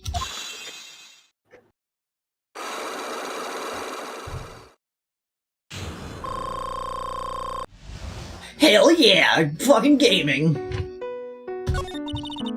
After dinner, this letter was waiting for me in my room. As I said, I was frightened by it. What is this heavenly hall the letter mentions? It's a small mountain shack at the base of Dusky Bridge. A small shack, huh? It's more like a broken down shack that no one would ever want to go near. Where is it on this map? I am right about everything. Turn here. To get there, you must follow a small path down from Dusky Bridge. The idea is to get to the inner temple. I had no choice but to cross that bridge. With the thought that such a terrible criminal will be lurking at Heavenly Hall, I was so scared by the whole affair that I didn't even want to think about it. So this is the secret that you locked away in your heart. Dude, I wish I had cheddar Gruyere black truffle cheese. I'm jealous, Wildcard.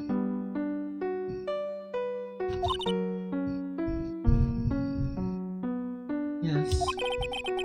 Looks as though I may have to visit this heavenly hall now. Maybe I'll find some sign of a mystery blackmailer. In any case, you still claim to have never left your room last night. Yes, that's exactly right. Holy shit, we've been live for almost 2 hours and we haven't even made it to the courtroom yet. Oh god. It's only an hour 35! Iris' testimony. Rang lights out bell at 10 p.m. and was then in her room until the murder was discovered. The trial starts tomorrow. I promise you I'm going to win so that you and Phoenix Wright can each see each other again. But when I do, you must promise me that you will tell him your secret. But it's pointless, Why would you say that? because I may know who Phoenix Wright is, but he has no idea who I am. We didn't spend that much time talking about it, Jane. I feel like we were on Undertale for longer. Now, we were moving along while Undertale was occurring.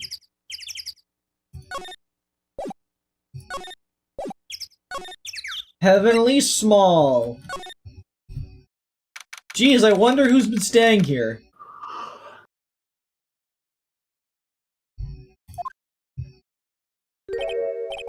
Whoa, not much of a view down here, huh? Still better than the view from my apartment, though. Someone's here! Hide yourself, detective! I love tsk. It's a really fun word.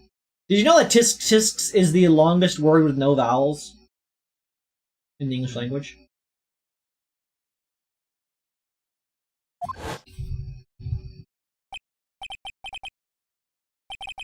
Why does this always happen? Whenever I find a girl I like, they always run away! Or get arrested! Or die! I even chased one of them to Japan! Next it's going to be prison, I guess! They don't let you go in the same prison as them. I'll steal a detective's wallet, that'll get me locked up for sure! I can't do that to someone who looks like he's down on his luck. He's just talking to himself. Shh! Be quiet and listen! I knew it! I shouldn't have done that! I blew it again! Done that? What did he do, I wonder? Hey, you! About what you just said. I got an objection. Say the objection, but like, with Gumshoe's voice. Or like Phoenix Energy. Isn't that what I just did? No, I want more emphasis. I need you to hit it hard. Objection! Nice. Oh, what the? That's you dirty rat! Blair, come show you oaf. I'm sorry, sir. Before I knew it, I was shouting out objection. And in a loud, commanding voice, too. I even pointed with my pointer finger. I mean, it'd be weird to point with your non-pointer finger. You've watched too many Childs. I'm sorry. Okay, Larry, the jig is up. What have you got to say for yourself?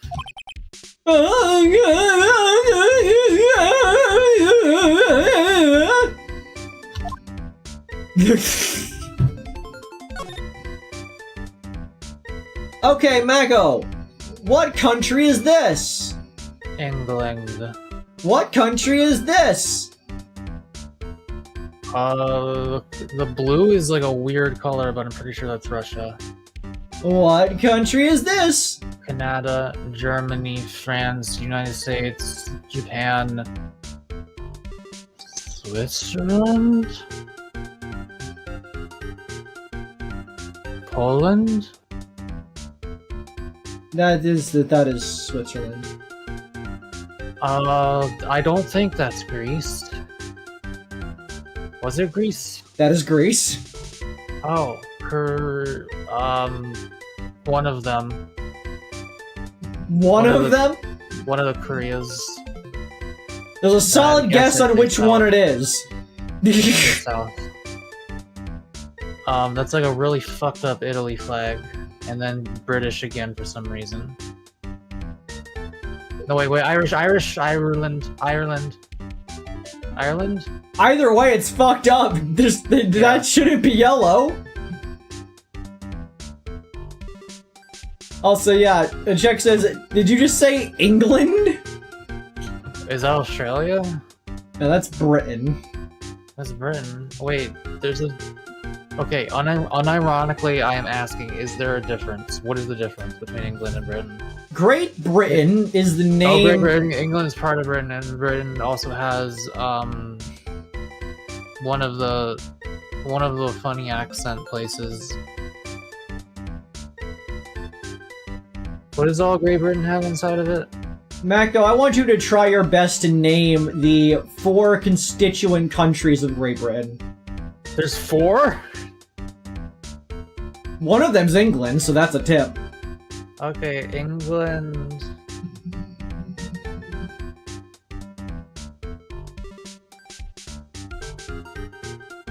Is Scotland and Ireland both part? Scotland, yes. Ireland? No.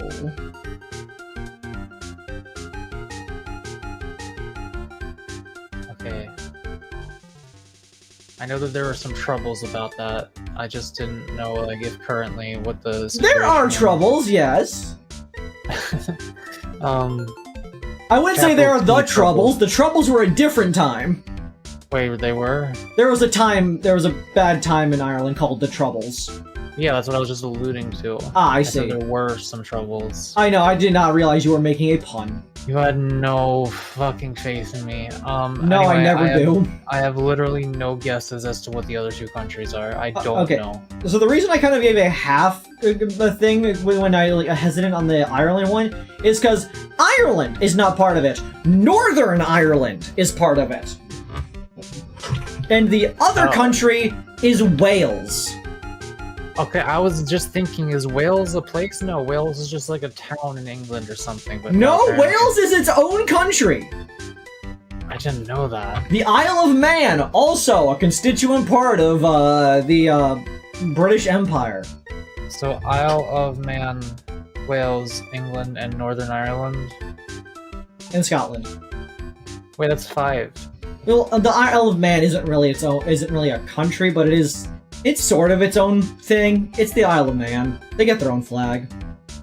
It's confusing. I will say, however, I like that despite having two British flags here, they're facing opposite rotations for some reason. So, England, Wales, Scotland, and Northern Ireland? Yes. Okay, I got it. What's this one? That is Italy.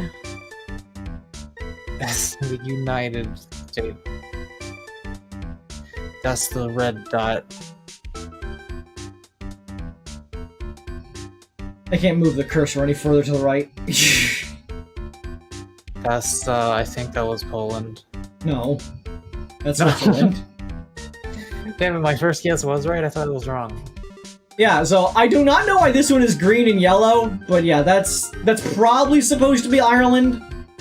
I don't know where else. I don't think there is a Sprite-colored location, like, flag. The saturations are a little off on these, I will say. The double, like, the reversed anti-Britain is kind of interesting. Yeah, why is it like that? Yeah, like, they got the other ones right. Like, the American flag is the same on both sides and whatnot, but, like, that one specifically is rotated opposite.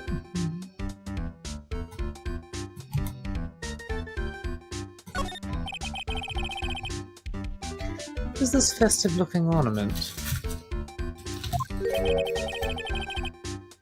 It reminds me of art class in grade school. We had a lot of fun decorating the classroom with origami, remember? Well,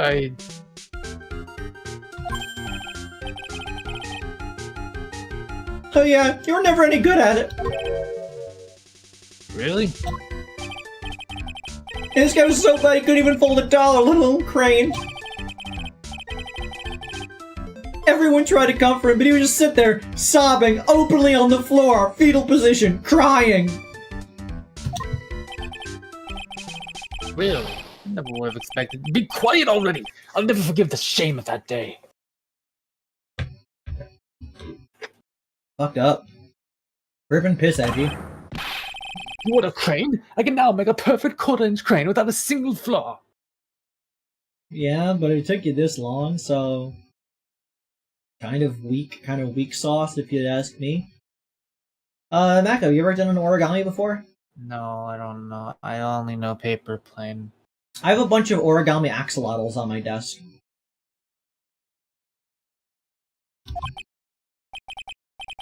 You know, Edgy, nothing for nothing, but a quarter-inch crane without a single flaw is not easy. Yeah, that's quite a feat, Prosecutor Edgeworth. Ugh, this is exactly why I hate childhood friends. They remember all your errors. I got an achievement. I hate childhood friends. This is the Eagle River, sir. It runs pretty fast, so it doesn't ice over, even in the winter. Lunigon, the infamous paper doll man. Slipping through without cracking the door. What the cooler, what the cooler, what the cooler. Anyways. If it had iced over, Wright would have been in some serious trouble. Right about that. You would have landed on the ice and slid downstream to who knows where. No, Gumshoe, he would have splattered. Not exactly what I meant, but alright.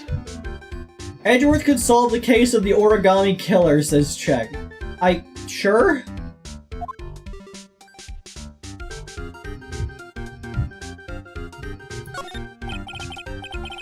It's a little far, but I have a pretty clear view of Dusky Bridge from here.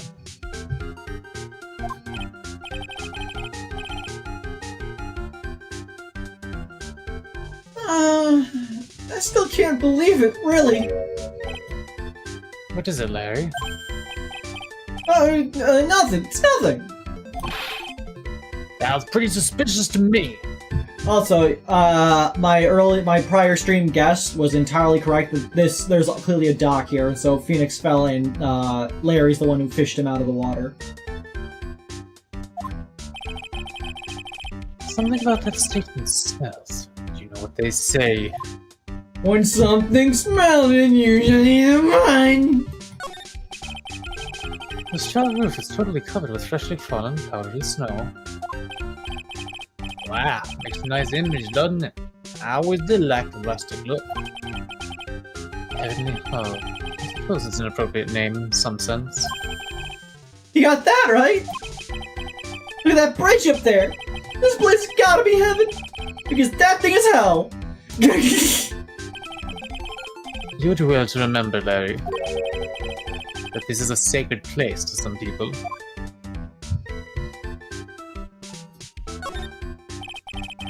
That's a horrible graffiti problem you got there, pal. You don't know anything, detective! This is art! It's an expression of my bittersweet love for Iris. Larry, do you know what the difference between graffiti and true art is? Tell the artist himself defines it, right? Should have seen that one coming. Well, if that's the case, and all my lunchboxes are masterpieces too, pal. That's fair. Graffiti versus art is just what the man says it is. But honestly, as data, Larry's actually a pretty solid artist, not gonna lie. Yeah, I mean, those look pretty good. Please go all the way to Dusky Bridge. It's a pretty long but easy walk. I fell down 4 times on my way down here, sir. Sorry about that, detective. I ate 4 bananas and tossed their peels in the stairs on my way down here. What? So that's what I was slipping on. Be careful on the way back. Those deadly banana peels are still out there. It's a real important piece of information right there, Mr. Edgeworth. The information not added to your to your inventory logic words. Evidence. That's the word. Gumshoe's inventory. Added to Gumshoe's inventory. You cannot access up his it. UI and it's just the banana peel, nothing else. You open Gumshoe's inventory, it's just like a full-on like MMORPG screen with like slots for like armors and like magic attunements, just like for no reason. He's got a level system in there like Dark Souls. All points into resistance.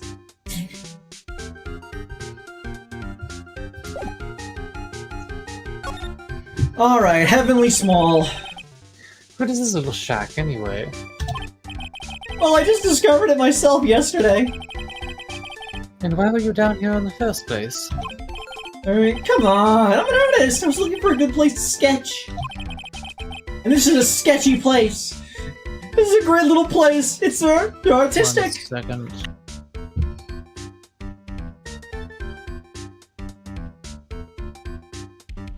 When I was a kid, my doctor told me I was artistic, and so here I am!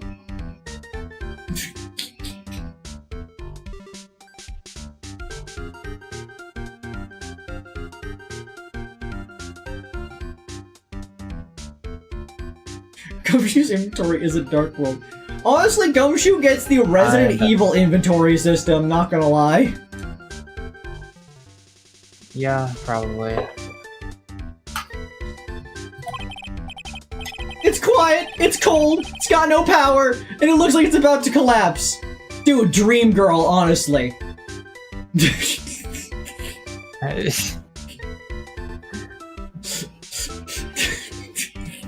God. That is not good. That's bad. That was a lot like my apartment there, pal. Two things for sure. No one is likely to show up and serve you here. Did I get you something to drink? Some hot water, maybe? I got cold water. There's a river? I got paint? This juice is banging! Getting all buddy-buddy on us, sir. You're it. Listen to me, Edgy. You gotta do this. You gotta save her. Why are you so sure she's innocent? Because she's cute?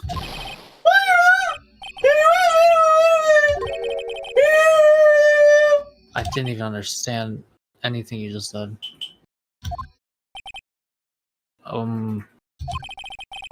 Mr. Edgeworth is pretending he didn't hear you, so I'm gonna ask for him. Quiet, cold, has no power and about to collapse. I'd like to take Noel holiday for 500.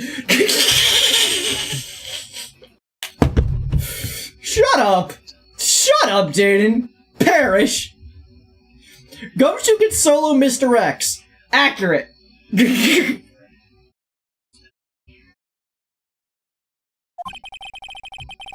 Have you already asked this girl to marry you?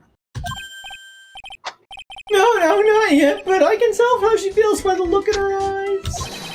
She got this, I really want this man to carry me over the threshold look. But I'm sure Nick would be surprised. He'd never imagined that I could marry such a beautiful girl like that. Something to... No. Something tells me he would be shocked indeed. I didn't want her to do anything dangerous. Hey, what am I gonna do if she gets hurt? What is this guy trying to say? He lost me about a mile back. We really want to know the answer to that. We're going to have to drag him onto the witness stand. The night of the night of the night. Come to think of it, you still haven't answered my question. Where were you and what were you doing last night?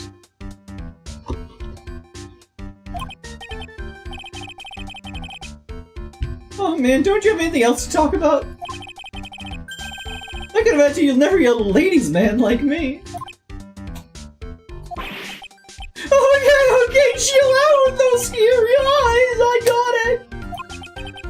Hey, you really want to know, last night, I saw something incredible.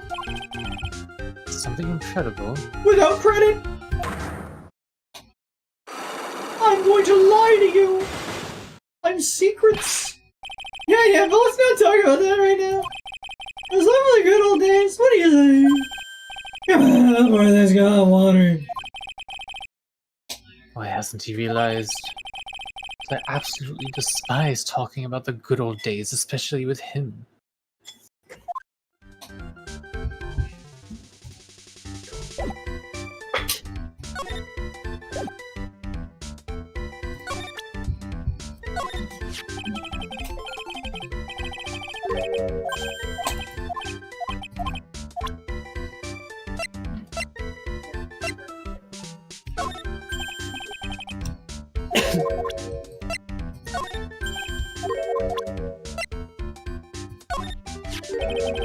That's the stuff that Miss Elise was always carrying.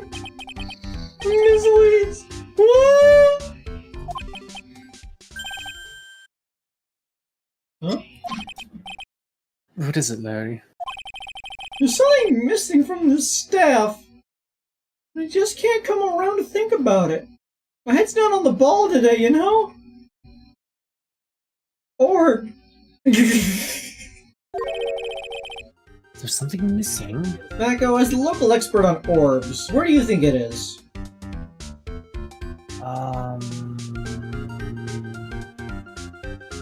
Inside of Maya.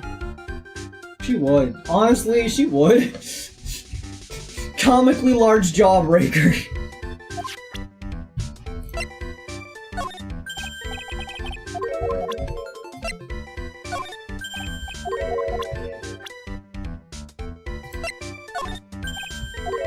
Just imagine Maya biting on the orb like that one prisoner from the previous case.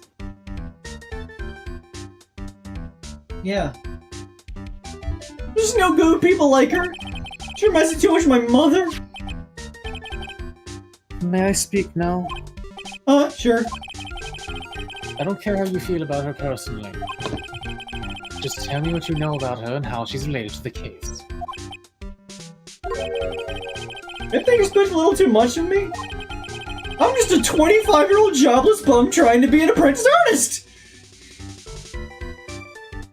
I mean, they're pretty good artists regardless. Like, as an apprentice, like, I'm not gonna lie, you could probably make good work as an illustrator of some sort.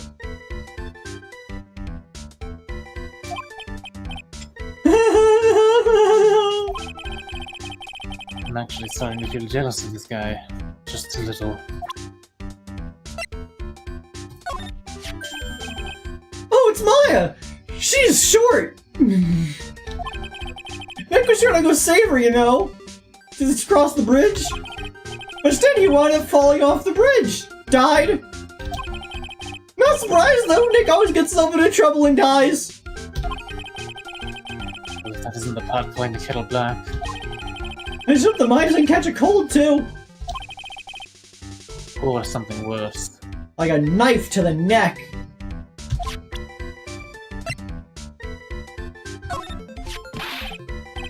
Oh, hey, it's Pearl! She's underage! She's way cuter than this Pearl I used to go out with, like, in a kid-cute way. Yeah? Okay. You specified? Yes, well, apparently she hasn't been seen the whole morning. Well, what did you say? Eddie? Why are you wasting your time with me, then? What's wrong with you? Excuse me? If anything happens to her, I'll never forgive you! Wow, I guess he's right for a change. He's got like a solid point there, like, dude, there's a missing child and you're talking to me, a complete idiot who cannot help at all! Now I feel like I'm the bad guy in all of this. We need to locate this missing child!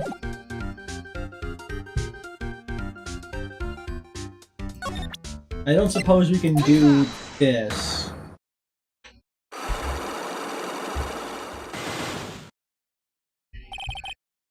Night of the night of the night of the of the night of the night of. Right, now you're going to tell me what you really saw that night. Whoa! You're really upset, aren't you, Edgy? Okay, I'll talk. Huh? That is a bit too easy.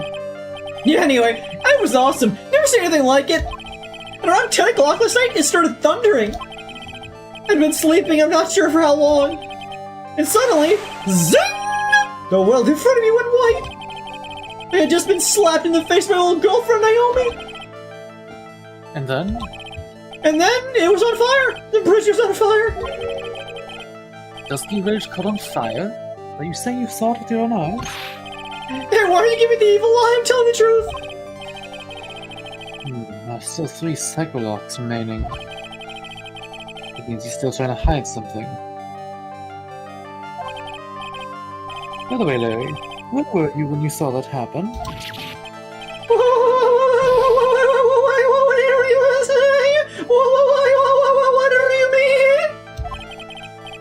What do you mean, what do I mean? Just answer the question. I was in my room, in the main hall. Where else would I be? As usual, you're as transparent as an empty jelly jar. The problem, I suspect, lies there. What do you mean, there? Possible for you to have seen lightning strike Dusky Bridge from your room. Just the map? Yes, the map. Yeah. This Because is a map of the area. we had Go done around the Shinigami Temple. we had done this before when we first talked to him, and like I pointed out when during the second, because the second one is where was he actually, and we did not have Heavenly Hall on the map at the time, and so I commented that we're gonna get Heavenly Hall on the map, and that's where he was. What am I looking for? I think that should be fairly obvious. The main hall is surrounded by trees, and it's impossible to see the bridge from here. And a massive cliff face. Whoa, why didn't you tell me that before? Well, how about it? How about what? Do you feel like talking now? Now what? Looks like it won't be that easy after all. You leave me no choice. I'll have to move on to the next step. While I was cleaning up the other day, I cleared out, we found like an old computer back there, and it still had like some components in it. I pulled up the RAM sticks, because, you know, free RAM. And then I looked at the details on them. I don't know the last time I saw 2 GB RAM. Like... Oh... Like, that... tiny, minuscule.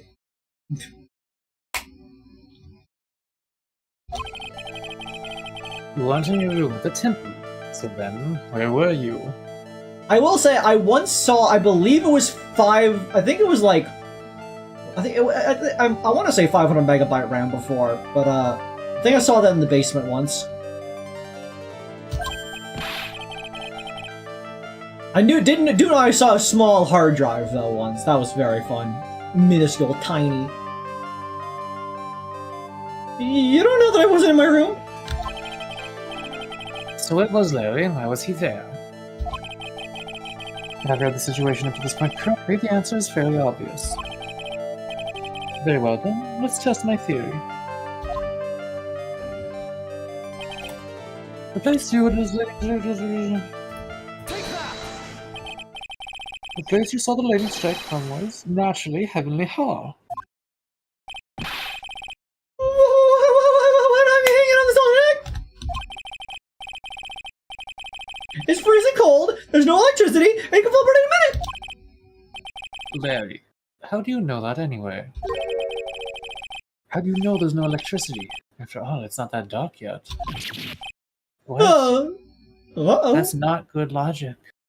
No, like, he said he just came here today to find a quiet place to do some sketching, but he's confident that this place has no electricity.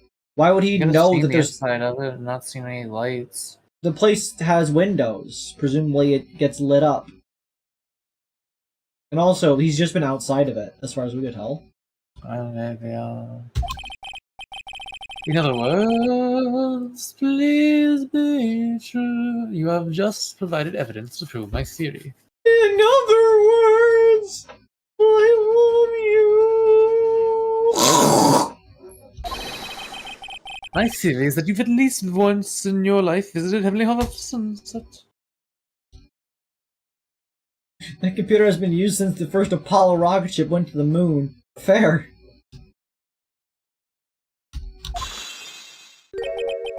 I have to admit, I'm impressed, Edgy. You're in a totally different league from Nick. That's nice. Now tell me. Why? What were you doing at this cold little shack last night? Beside your mom? That's what we would call a fair decor. Why do I feel like you pronounced that wrong? I think you mean a fair decor. Yeah, I was like, that you said that wrong. Could it be you were waiting for someone? Oh no! Woo! Me when I'm not lying. You really are one scary guy, you know. I believe that last night you were waiting for this person to come meet you. A fair decor is a love affair, for the record. What was that? Iris? Is it Iris? It's the note saying to come to this location. Yeah, but that's not the person, that's the note. I understand! I get that! We all make mistakes in the heat of passion, Mako! I once sat on a banana and it changed my life! I once sat on a box cutter. Well, it's a good thing you're not a box then. Yeah. Otherwise, that would have sucked.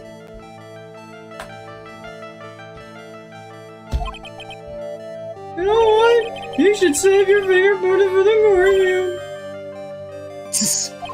There's no way people calling you a workaholic. You work too hard, you should be like me. Well, I'd rather work too hard than hardly work, like a loofah. Like a loofah! Like a loofaholic like you. Loofaholic, they fucking love loofahs. I love ablution! In any case, I know you were waiting for someone.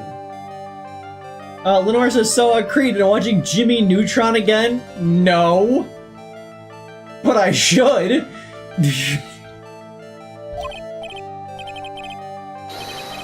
Yeah, like I said, it's an affair to care. No, Larry, you mean affair to... it's the hero?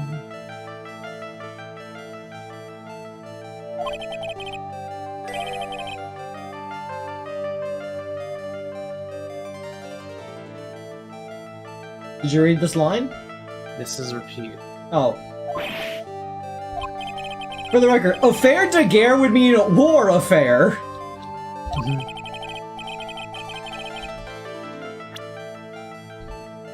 Yeah.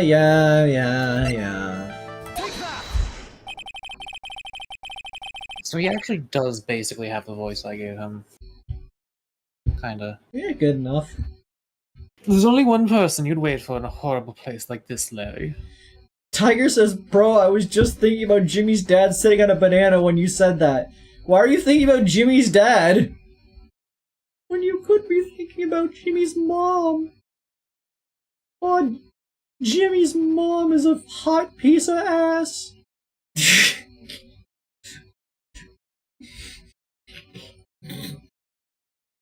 We all make mistakes in the heat of battle.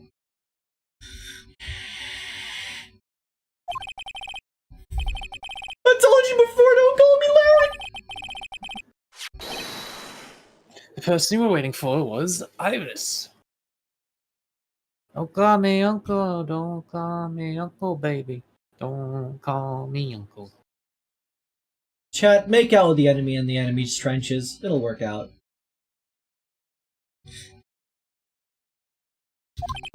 Oh, suddenly I feel cold all over, Edgy. I think I'm having a heart palpitation. No doubt because of my chilly glare. Do you think I got the hots, Sister Iris, huh? Do you have some kind of evidence? I'll say that proves I was waiting for her, or are you just guessing? This is where I draw the line and end this ridiculous little game.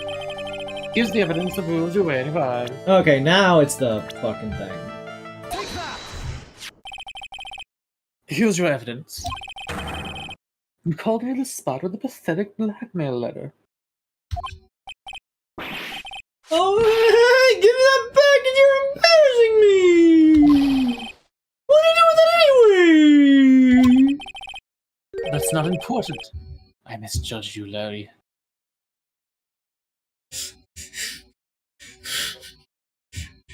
Jaden, what the fuck are you saying? Stop making the world's worst Deltarune references. Man, we've been live for 2 hours and 11 minutes, and we have a solid 27 views with 8 concurrent viewers. I don't know how that works. People aren't refreshing your page enough. They're too locked in.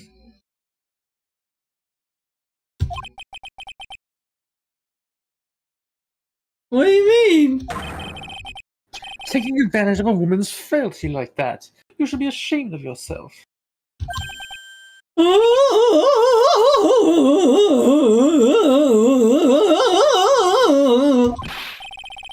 First of all, what's this at the top of the letter? It says salutation here. Oh, that's what it said in the book. Letter writing for dummies. It said salutation here to inform him to write a salutation there. Sample text. But he just wrote sample text. He wrote lorem ipsum dolor senat.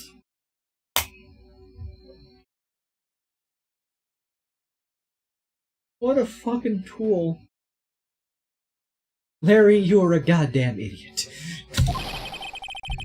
You're not supposed to actually write that. That's what you're supposed to write, dear Iris. What? I'm so sorry. Whenever I do that particular tone, I can feel my teeth vibrate. It's fun. That's how I know I'm hitting the right note. Full heal. Alright. So you were here in Heavenly Hall last night, weren't you, Larry? And you saw the lightning hit Dusty Bridge, didn't you? Sorry, Edgy. Sorry doesn't cut it, you scumbag. Threatening a young lady like that. Oh? Wait, hold up. What now, pal? What are you talking about? What threatening stuff? I'll tell you what, you tried to scare Iris by threatening to expose her secret, pal. What do you threaten? Why do I threaten her? Unless you want your secret to be exposed. That sure sounds like a threat to me, pal. Blackmail, in fact. Give me a break, it's a love letter! Haven't you ever been in love? What did you just say? I love her burn so hot they can melt all the snow in this mountain! Oh? Then what is this secret you mentioned? Come on, Edgy. Don't you get it? Talk about the secret love between her and me. Obviously she wouldn't want old lady Bikini to know about it, right? About our hot and sour, bittersweet affair. Alright, then why did you send a love letter in a business-like manila envelope? Give me a break, it's not my fault I didn't have any other envelopes, yeesh! Then why were you so quick to apologize, pal? It's because Edgy can't ask her love is! What's wrong, Edgy? Why are you so quiet all of a sudden?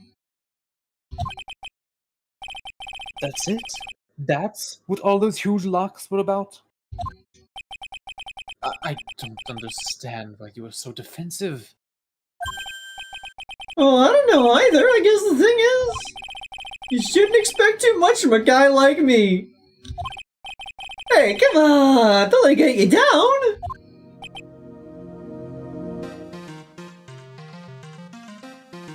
Whoa, 100 hammers upon Larry's location. But Mr. Edgeworth... You may be the dumbest man I've ever known, Butts.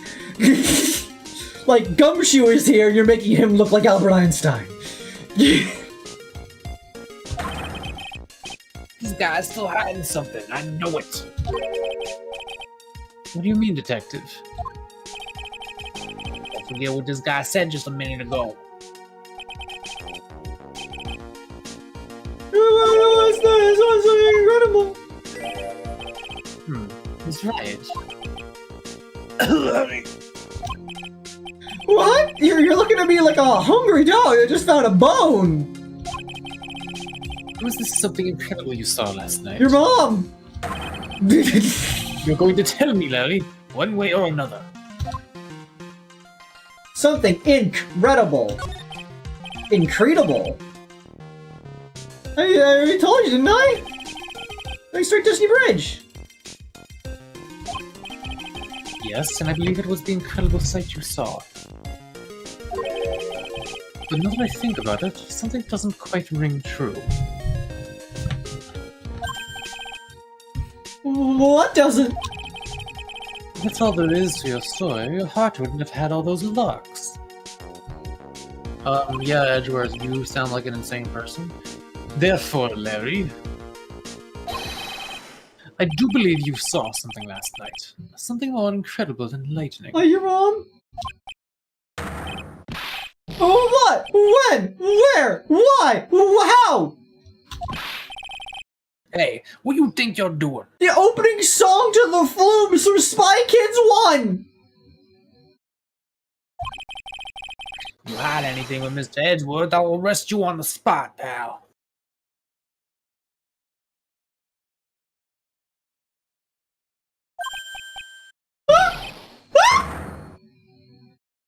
$15! Oh my 15! God. Give us 15! What the fuck? No!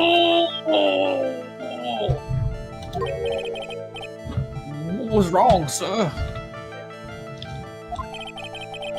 Does this mean I have to do it all over again? Why are you glaring at me like I'm next to be hit by a ball of lightning? I just about had it with this Harlequin. If I really want to drag the truth out of him, I'll just have to drag him to the witness stand. Edward's just like, fuck this. Game over. Fuck this, I am going home, he says. Save my poggers up to this pog. I think we could keep going for at least a bit. It's only been 2 hours and 18 minutes despite your directions. I will be right back. Okay, chat, it's just you and me. It's just Goo and Snee. It's just Goo and Snee. What is up, my, gamers? My Kreed crew. How you doing? Larry, like any straight cis man, suppresses every emotion they and thought they have ever had. Fucked up. Edge is not having any of this shit.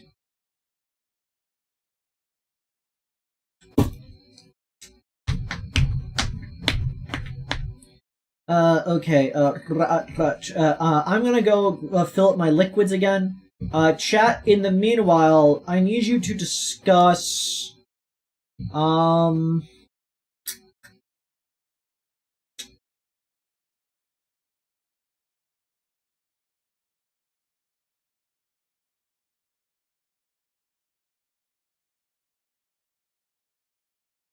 what's the best color for a sword? Anyways.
got bad news. I'm out of milk. Saber still back? I filled my water. They filled their water. Why they take longer?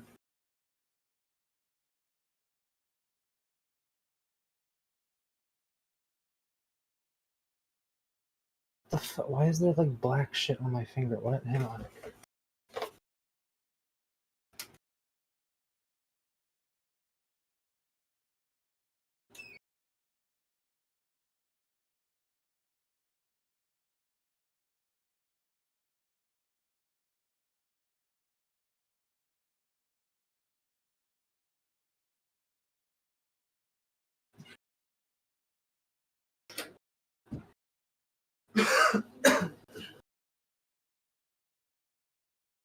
I'm sorry, the rot was beginning to consume me a little bit.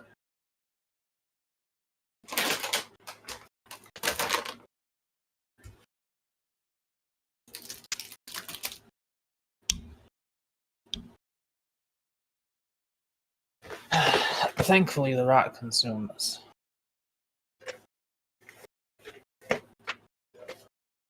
Alright, well, there's no music, which means let there be music. Any requests, chat? Any requests?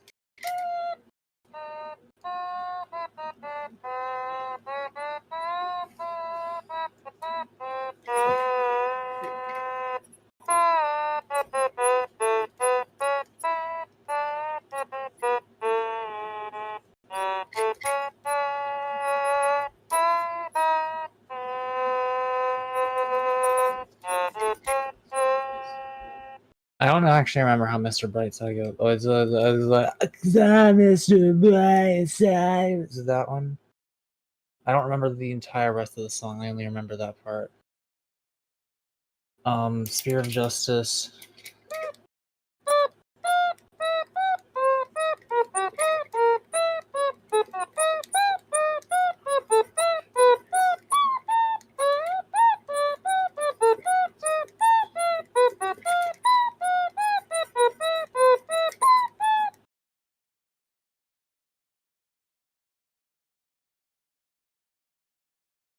How does the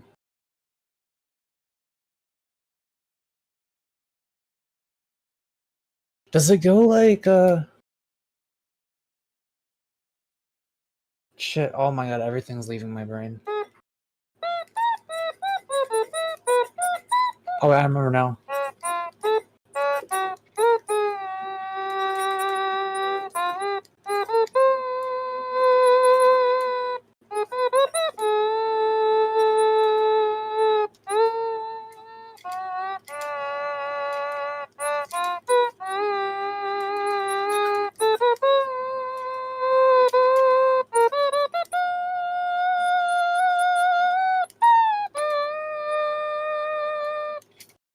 We're switching to the high mode.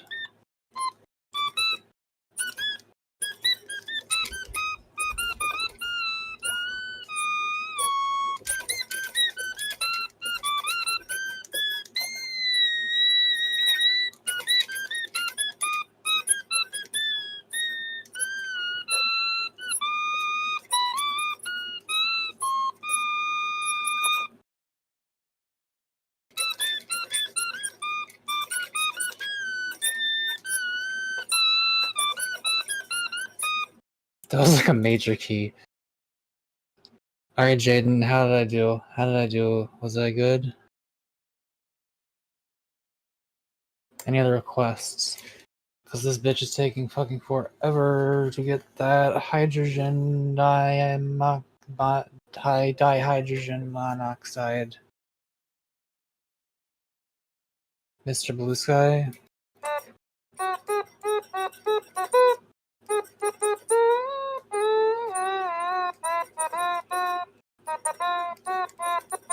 And don't you know, it's a beautiful new day. Okay, hang on. I see one.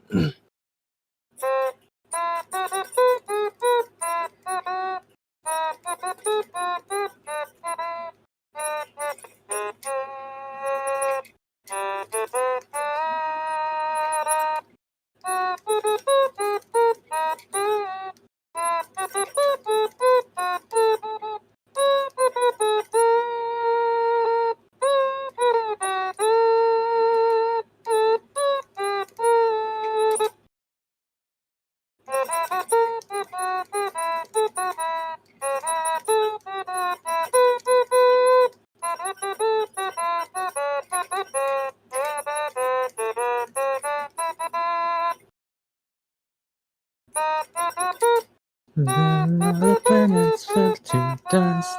Only the planet after us.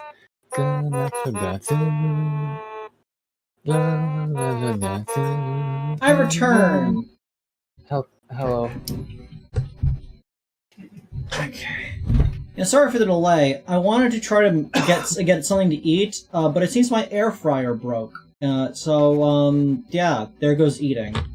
No more eating for the rest of your life. Can't do it anymore. What has chat been saying? Okay, Jaden won the red easily. Blue sword is interesting. Green for a camouflage sword. Interesting. Pink's a valid color. A bronze sword is always cool. Can agree to that. So I got here crinkle cut salt and pepper potato chips. I never had salt and pepper potato chips, but it seems like a good idea. Let's find out. Lower the opacity of the sword. I guess that's an answer. This isn't as good as like barbecue, but it's alright. Covering your sword in glitter. Get that get the glitteriest glitter made by that one guy. The guy who hates Anish Kapoor. It's made out of broken glass, so if you like touch it, it hurts.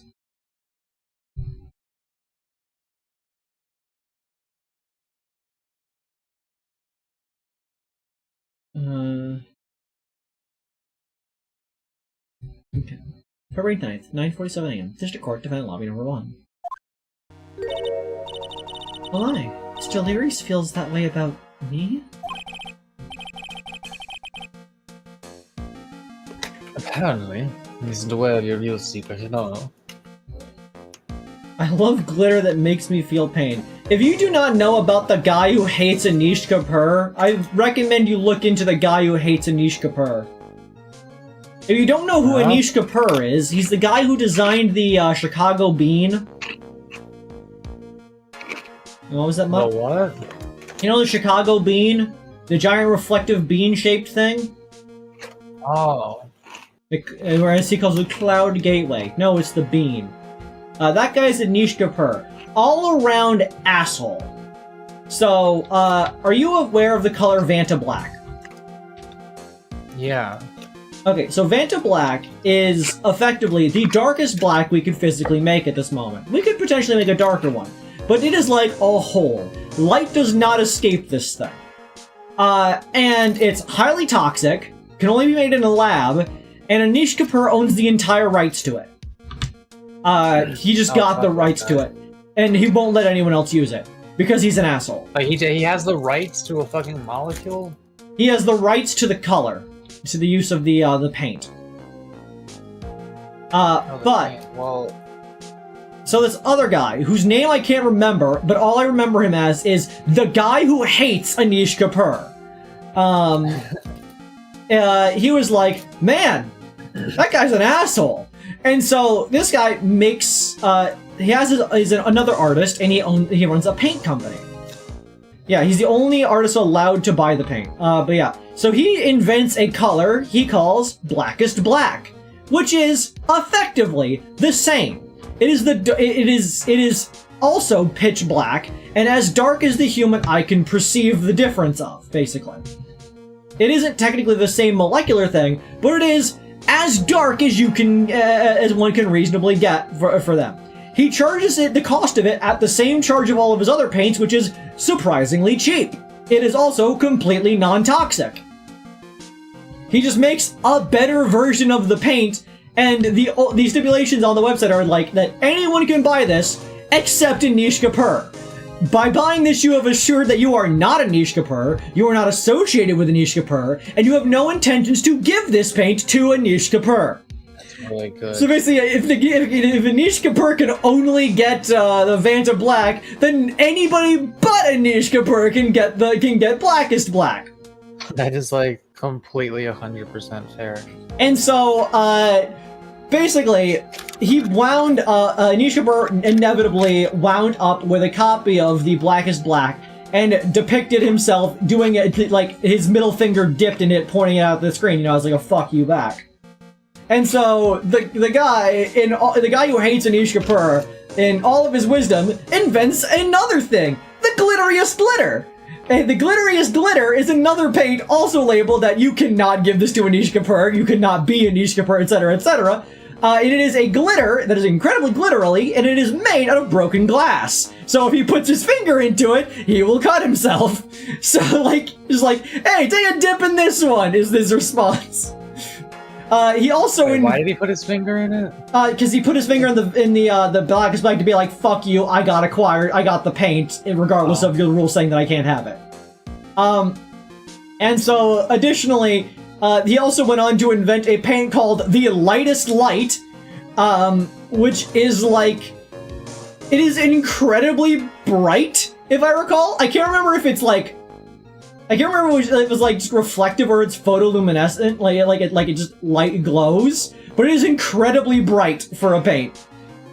He also made the Pinkest Pink, which is the pinkest pink. You should make like a angel painting with the lightest light. The lightest light, it would make a fucking baller painting like that, I honestly admit. Wait, I can get an image of these things real quick. Give me 1 second.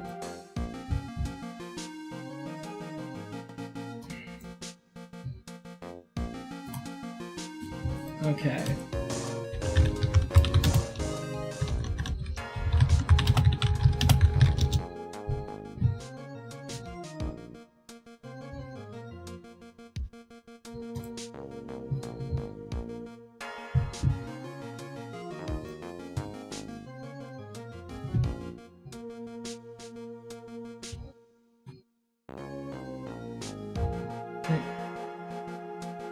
Oh, really? They're on another. They ended up making another blacker black called Black 2.0, and then they ended up making apparently a third blackest black called Black 4.0. So give me 1 second, real quick. Okay.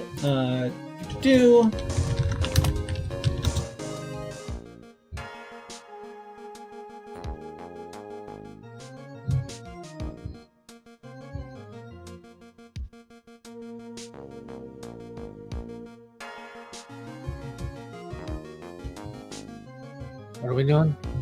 I'm acquiring the paint to depict on screen. Okay,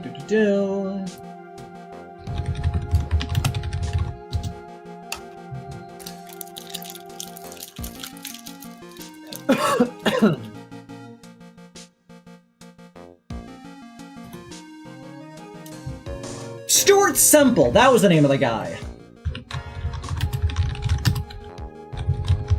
Grab that real quick.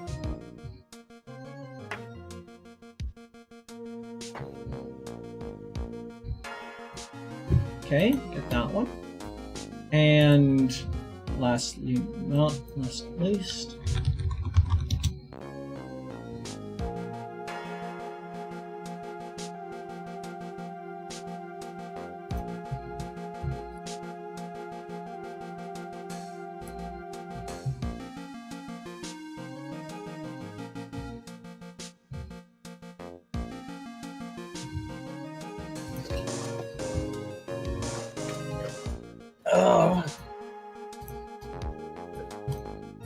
okay. So searching for the black. Yeah, I'm putting up the screen now.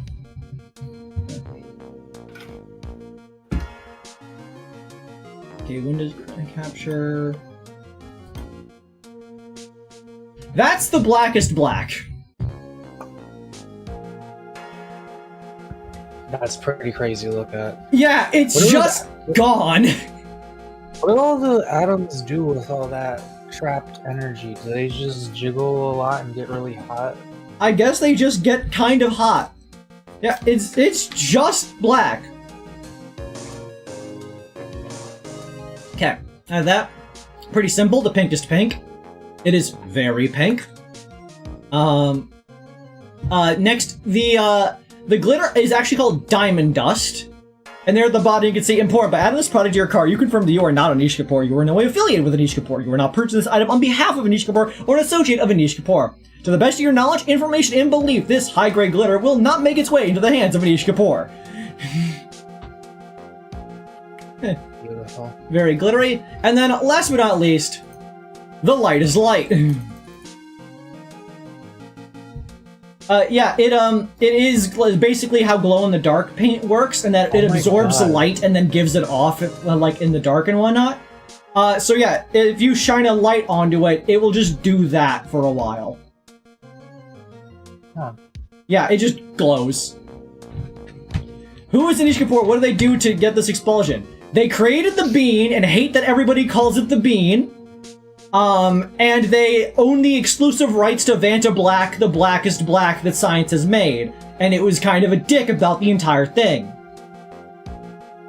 Yeah, so this guy, Stuart Semple, is awesome. He makes really cool paints, and just really hates Anish Kapoor.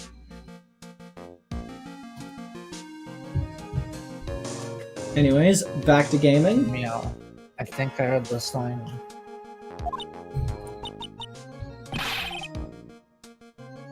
This is no time to be embarrassed. I'm sorry.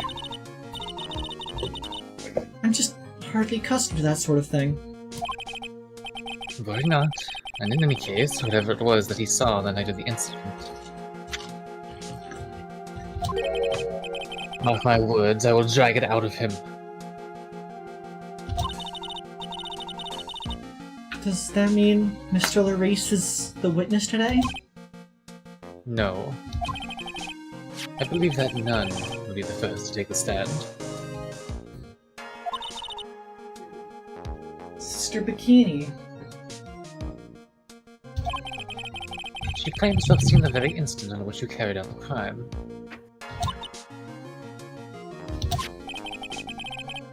I just want to ask you one last time. Really, it wasn't you who killed Miss Lise Dernim, correct?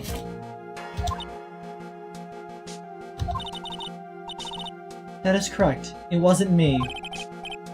Very well then.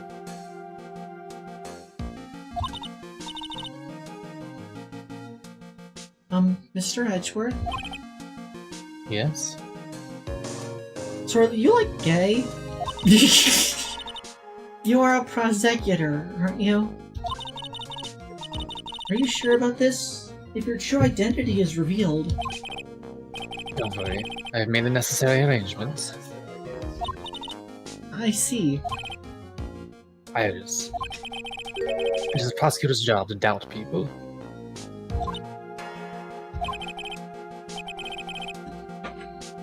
But right now, I am a defense attorney. A defense attorney's job is to believe in people, and to believe until the bitter end.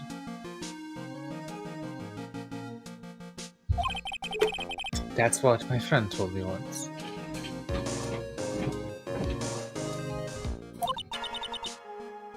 Mr. Edgeworth. I simply ask that you watch and decide for yourself. Whether or not I am fit to do the task I have been entrusted.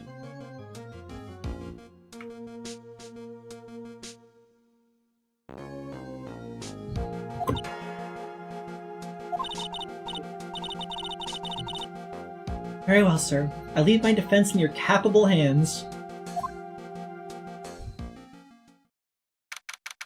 Edgeworth in one of those really shitty Spirit Halloween Phoenix Wright costumes. February 9th, 10 a.m. District Court, Courtroom Number 7. Just Edgeworth and no one else. Okay. Court is now in session for the trial of Sister Iris of the Zakara Temple. The defense is ready, Your Honor. It's Winston Payne. The defense does indeed appear to be ready. However, the same cannot be said for the prosecution in this case. I need to get the tone back. That's what I need. I need to try to get back. Okay, I need to go. Okay. Indeed. Godot walks in and is like, I shot Winston Payne! I am here to prosecute! I'm not sure I like such a blatant waste of this court's time! I thought it was kind of went Kennedy there for a little bit. I can do a Kennedy. An empty prosecutor's chair can only mean that the prosecutor has no confidence in their ability to prove their case. It would seem this case is already over before it had a chance to begin. So like the prosecutor doesn't show up, they just fucking call it? What? I am ready to announce my verdict at this time. The court There was finds no the trial. defendant. No! Oh. Oh no. My roommates have to hear my fucking German accent. Why are you here? The prosecution stands ready. Ah, the Franziska von Karma theme. I was not fucking expecting this. I mean, I kind of was, honestly, a little bit. The siblings are fighting! Man, I have to be both fucking sides of the courtroom.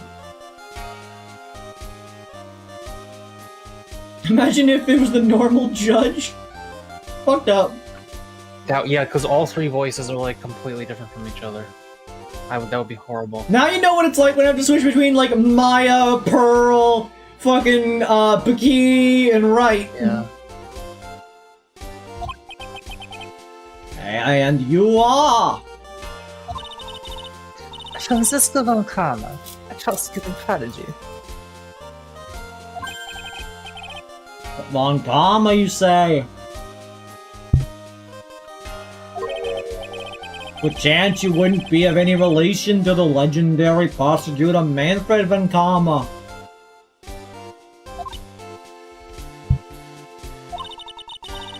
Legends are a thing of the past. I am a von Karma, that is all. Upon a special request, I flew in today for the purposes of prosecuting this case.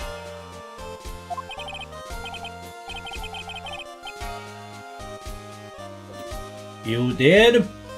Then you must be quite a big shot, eh? By the way, Mr. Edgeworth, Yes, Your Honor. I'm almost certain that I've seen you somewhere before. Or am I just imagining things? You look very much like a prosecutor I met once. What? Isn't Edward basically famous? Yes. I believe you are imagining things, Your Honor.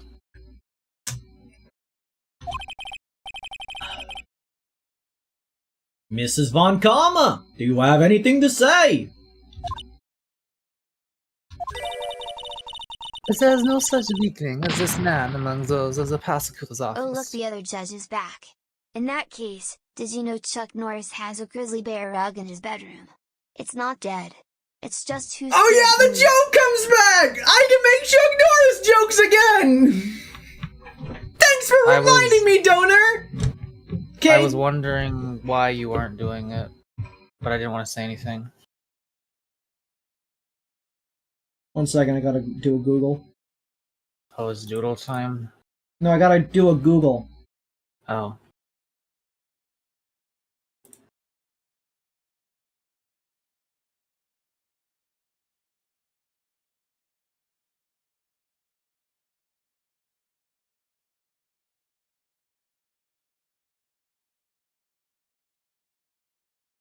This website takes 5 seconds to load and has a thing at the top saying, listen to our 80s, 90s radio station free on premium, your choice. This is the kind of website I want to be on. There's a gif of a heart that is cropped improperly.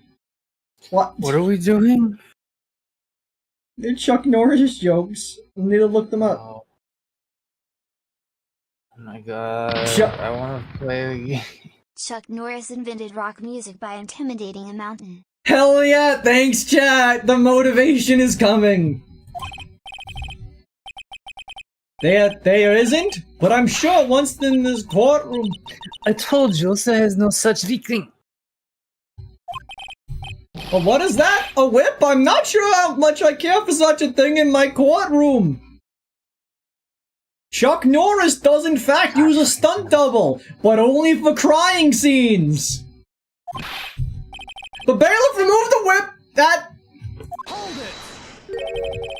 Being unable to cry is very unmanly, I have to say. I have no objection to the whip.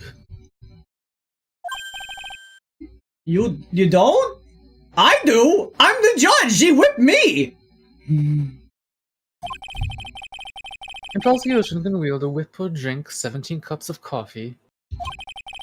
But there's still only one truth. That is where I stand here to prove today.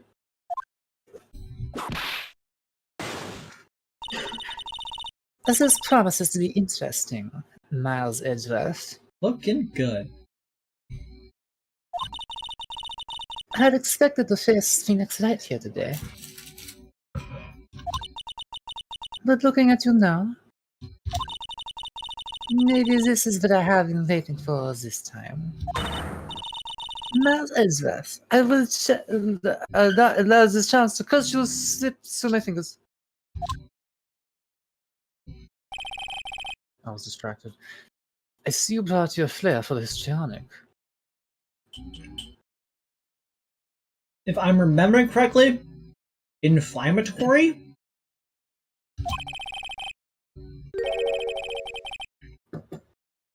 Allow me to add to the things I'm not sure about. People acting bizarrely in my court. Chuck Norris doesn't flush the toilet. He scares the crap out of it. It's not funny. No, not at all. Wow. The stage is set. Now continue with the proceedings, Your Honor. Very well, Mrs. Von Karma. Please give me an outline of this case. With as little as whipping as possible. Then God said, "Let there be light," and Chuck Norris said, "Say please." The murder victim is the famed picture book author, Miss Alice Dillon. Her body was found in the Hazakura Temple courtyard. She had been stabbed through the torso by a ceremonial sword from a golden statue. That wound would be so much bigger if that sword had gone through her. Like, yeah. There's an entire serrated blade on the left side of that does not clearly go through there. What the fuck?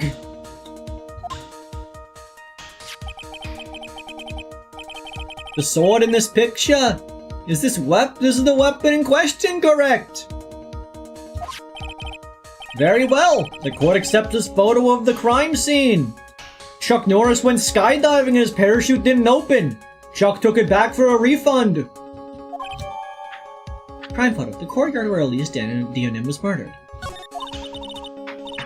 There was no mistake. This is the doing of Sister Iris. After all, there's a witness to her crime. There's a shitness to your slime. Very well. Please bring this witness to the stand.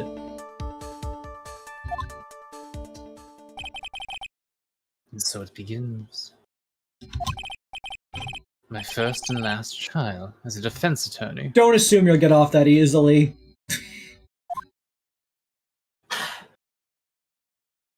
Oh, Jimmy. Witness, state your name and occupation, please. Hold on here. I'm not sure if I care for this at all.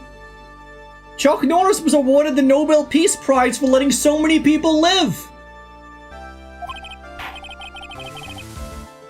Witness, please stand up and nice and straight. Okay, now that is like unironically similar to the utilitarian argument you were making earlier. It's like, yeah, I could kill everyone, but I'm not doing it, therefore I'm like great. I don't know, I am great. Thank you for acknowledging it. It's about time.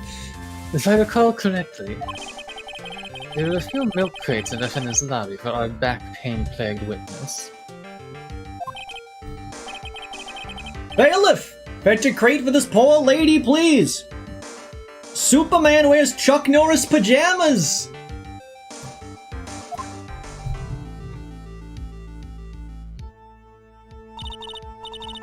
Once again, your name and occupation, please.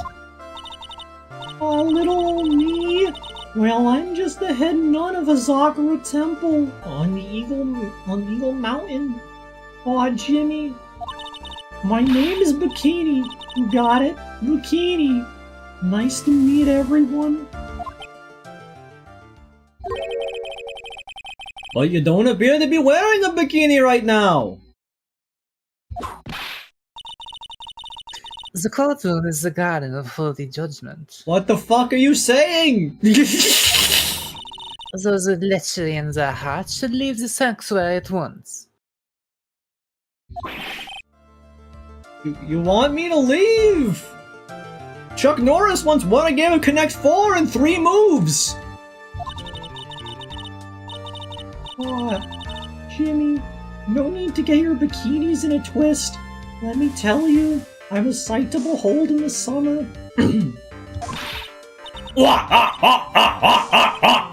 In any case. Now, Witness, I hear that you saw the crime take place on the night in question. that's right. Aw, Jimmy, I can still hardly believe it myself, to be honest. There's no way dear little Iris could do anything like that. Let's hear what you have to say, then! Superman wears Chuck Norris pajamas. Did I say that one already? I think I said that one. Sorry. First, tell us about your own movements that night, eh? There's a boot. Chuck Norris can make sticks by rubbing 2 fires together. A boot. That's... What the... You can do it! You can do it! The night of the murder. Aw, Jimmy. That night when Aw, Jimmy. That night when I was helping an acolyte with her training in the inner temple, but... Well, as you can see, my back likes to act up violently. She starts fucking twerking. So I left Iris to help the acolyte. Aw, Jimmy. And returned to Hazakura Temple. There's no bath in the inner temple, you see. I needed a long, hot soak. It was after I just finished just as a... Let me take a sip. I think the problem is you're hovering right around your, like, local transition point. Aw, I feel like if you went higher, it would actually be easier. Jimmy! Aw, Jimmy! Aw, Jimmy! I was just after I'd finished, just as I was heading back. That's when I saw it.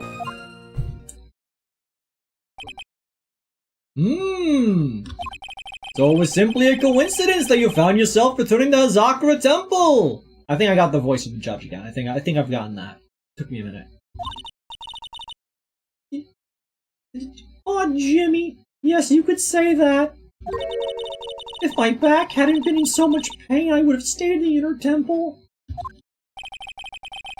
It sounds like a pretty important statement you just made. There's only one problem with his testimony that I can see.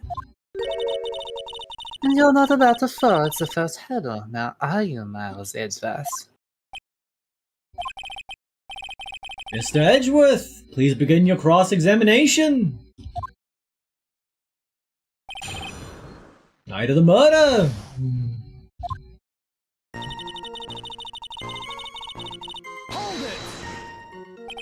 That's not what he sounds like. What was that? That's what he sounds like. He said he's been saying hold it this entire time. I don't remember. I don't know. What is this in a temple? It sounded like it had a different accent to the last one we heard.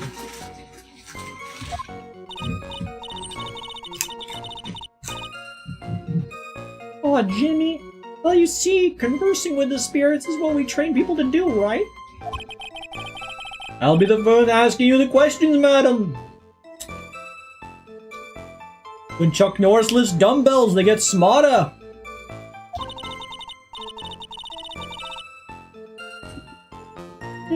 do that. A place strong and spiritual power is required. There's a small temple across Dusky Bridge called the Inner Temple. Acolytes must spend an entire night there to undergo intense training. And how exactly do you help with this process? It's all quite exacting. It can't be performed without a nun supervising. Like a tutor watching to make sure a spoiled child studies. It's good with a whip in your case. If that is the case, then why did you return to Hazaka Temple where the murder took place?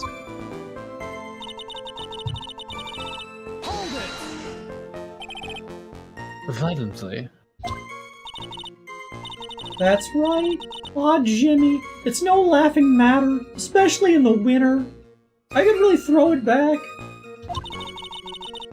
I can't hold anything heavier than a knife and fork during the cold months. Just being alive is like strict training. I live in constant agony. On the night of the murder, was this fabulous back of yours hurting again? That's right. Raging like a bull in a pig pen. I almost fainted once or twice.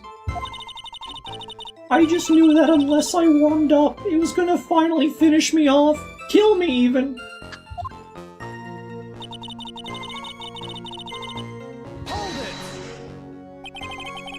You left Iris to help. With what? What do you think? The Acolyte's training, of course. It was just past 10 p.m., so we were starting to enter the training exercises proper. Wasn't your place to remain with the disciple? Well, the job is simply to watch over the Acolytes so they don't die, like, horribly. Just to confirm this point again, that night, you met Iris in the Inner Temple, correct? Yes. She's a gentle, honest girl. Aw, Jimmy, she's never once failed to follow my directions. I just need to do that from time to time to get the voice back on key, you know what I mean? I know. You said it like Jimmy, 30 times. She's never once failed to follow my directions.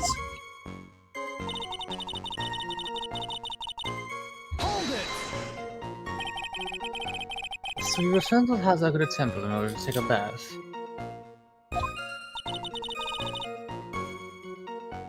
Aw, Jimmy, my back is to blame for everything. It's a do or be done-in kind of world, after all. In this world, it's kill or be killed. I'm talking to me a pretzel.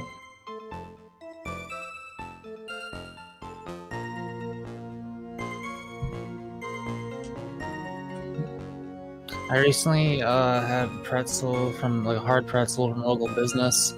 It felt like nearly as hard as a jawbreaker. Like you could bite it, but you had to be careful. And it tasted like cardboard. Aw, Jimmy. I had to throw it away. Aw, Jimmy, you idiot. In this world, it's kill or be killed. Now all the souls are mine.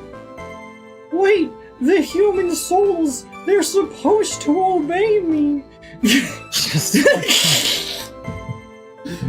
Cry out into the darkness. See if anyone saves you. Mommy, Daddy, somebody save me. Undertale, but Flowey / Azrael speaks like Carl Weezer.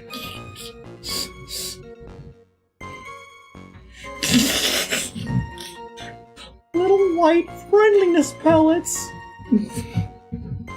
Howdy, I'm Flowey. Flowey the flower. I wanna play the game. I'm having a good time. Shut up. Azrael is Carl, Flowey is Sheen. You can't do that.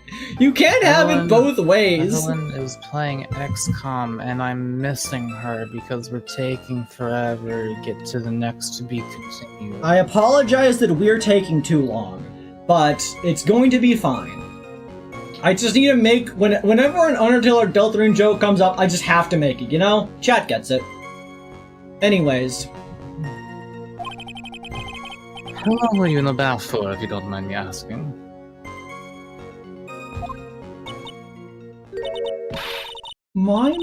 my, what a filthy little rogue you are. I know what's on your mind. Jimmy's mom. Aw, Jimmy. No! Car is not Sheen's voice!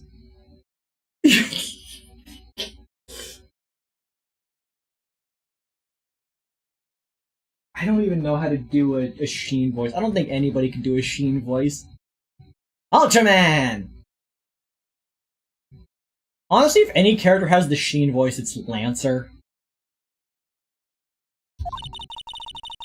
I bet your next question is going to be, where exactly did you wash?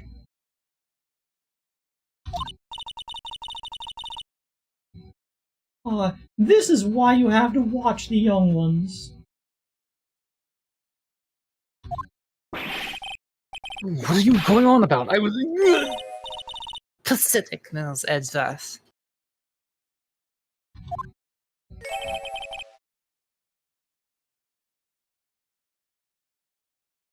The lowest of the low! In school, teachers had to raise their hands to speak to Chuck Norris. Is there some sort of kickly sign stuck to the defense's bench? Anyway, Jimmy. Jimmy, I couldn't afford to be away from my post for so long. You understand, so...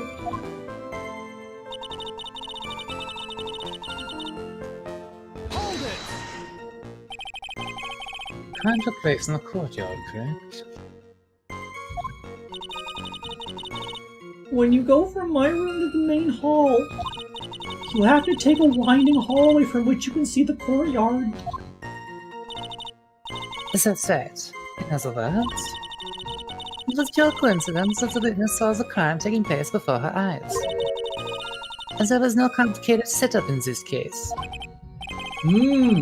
That certainly does seem to be true.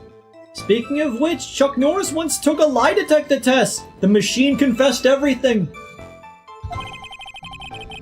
There's indeed only one problem with this testimony. If I can clearly point out what it is, then I can begin to quantify. You're a cook, so you've not been paying attention, and I've been focusing so much on these voices and whatnot that I've also not been paying attention. Yeah, I've also been doing that in addition to me being cooked. Just how good this witness's memory and observation skills are, and also the video game player's memory and observation skills.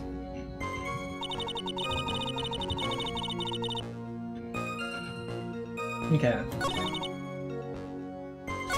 Yeah, I don't know if I'm gonna be much help.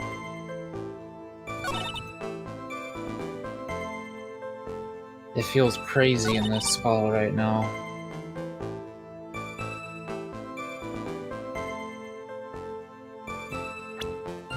Okay, so you have the attorney's badge, the Magadama, the victim's staff, the Shijishido. Why did they move these over here? Hang scroll, the hood, the note.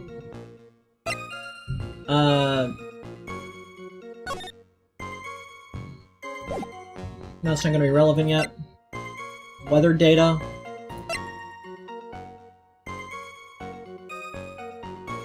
Cult magazine. Photo of Elise.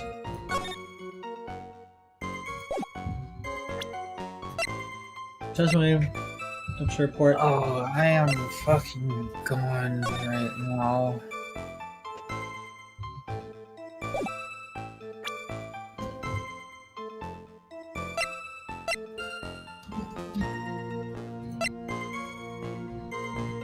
So,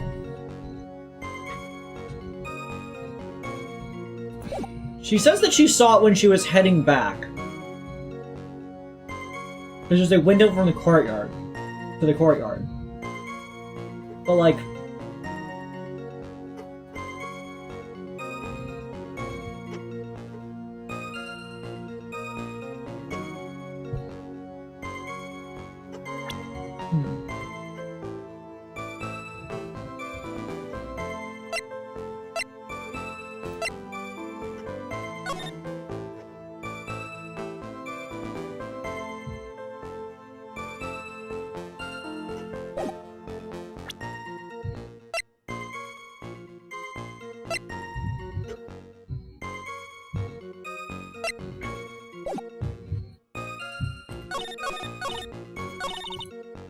And I was help the Acolyte with her training. That's true. And you see my bag likes to act up. Can't confirm or deny that. I left Iris to help the Acolyte and return to the Hazakura Temple.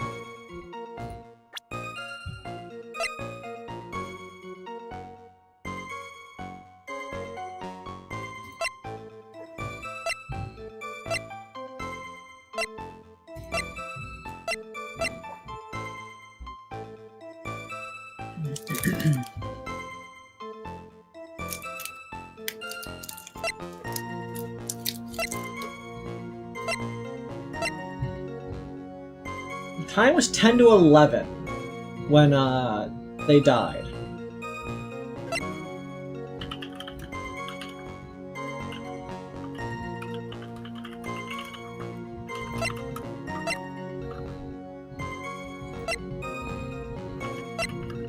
And so after it was after 10 p.m., the bell was rang and she went to her room.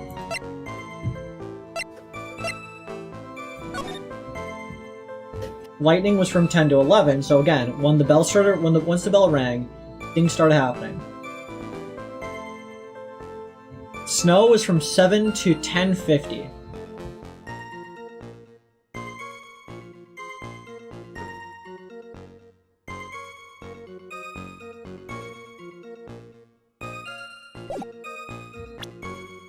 Maybe it was the weather that they weren't able to see properly. There's no bath, which makes sense. Let's present the weather data. The same contradicts everybody's position. It does? What do you mean? To be honest, but you just said it's yourself that it does. Don't try to lay my mind games with me! Corpses. It appears I get to adjust to being on the side of the courtroom.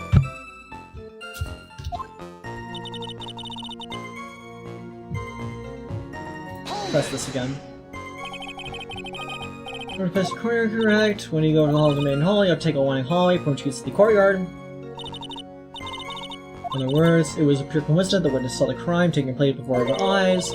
There was no complicated setup in this case. It's certainly said to be true. Only one problem with this testimony. We can clearly point out what it is, and I can really quantify just how good this witness's memory and observation skills are.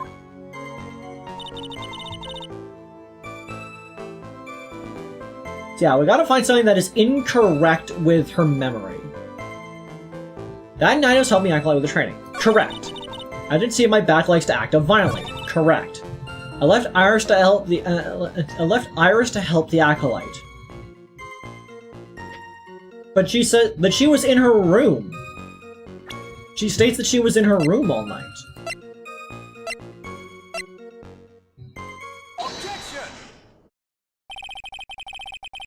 Witnesses have to undergo their own trials, I'm afraid. The defendant's fate rests on their powers of observation and memory, after all. Well, well, well. Don't worry, I'm more than up to the task.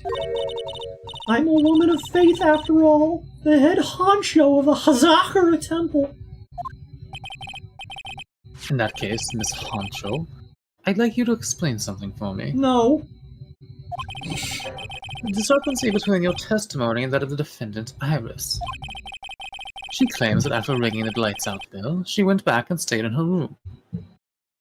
Edgeworth, you know for a fact in every other trial you would have just been like, the defendant said it, so clearly they're lying because they're the defendant and they're the criminal, so they're gonna lie. But every other witness is absolutely telling the truth. You know you do that every single time. You really think it's gonna work this time, buddy? Which means she did not go to the inner temple at all. No, she said that?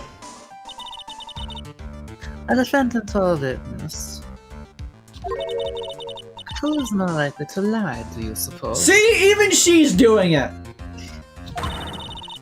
The defendant is simply lying to cover her back. Yes, but the counterpoint, how do you know that she's not lying and that person's actually doing it? You've never played Among Us before, haven't you?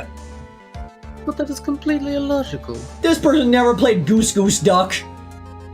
I was made to play Goose Goose Duck last night, a game that's like Among Us, but with ducks and gooses. And it is the most confusing game I've ever played, and also one of the most predatory to children game I've ever played. Oh. Like, it is like, battle pass, shop, currency, fart jokes. Like, they got everything. It's like, this was like, just like, you have to make an entire account set up to even play the game. It's like, man, this game feels like fucking hard-lined to attract the gambling minds of the youths. And I also made the joke that I've not seen a game this predatory to children since Persona 5. Anyways. The children yearn for the Vegas Strip. The children do yearn for the Vegas Strip.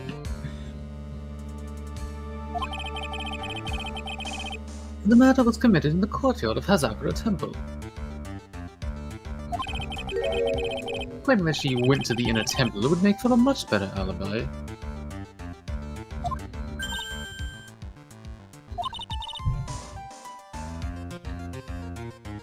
That is odd. Whatever the reason, I can't believe that she would lie. She does indeed have honest eyes. Chuck Norris can fold airplanes into paper. Wow! All people lie. That is my belief. Are you lying right now? Why am I the only one being whipped in here?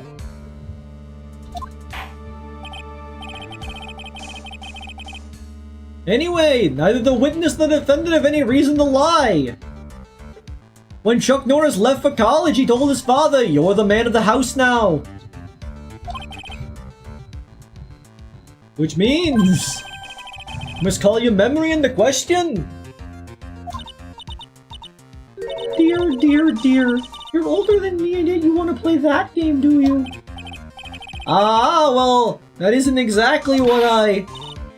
My memory is perfect. Crystal clear, especially in winter. And I suppose it's too early to end this cross-examination, eh? Mr. Edgeworth, if you're going to question the memory of this witness, you'll need to show me a more decisive piece of evidence. Chuck Norris has no chin. Under his beard is just another fist with an equally powerful beard. I've What? heard that one. That one made a fucking engram in my brain. There was a pattern of neurons sitting here for like over a decade. Like nearly 2 decades, I bet. And it just got re-triggered for the first time in all those years. Good. Understood, Your Honor. Then please add your comments about there's the testimony. Let us return to cross.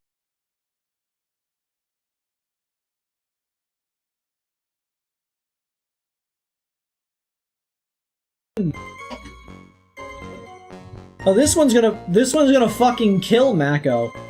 Chuck Norris can gargle peanut butter. Why would that kill me specifically? You hate choking.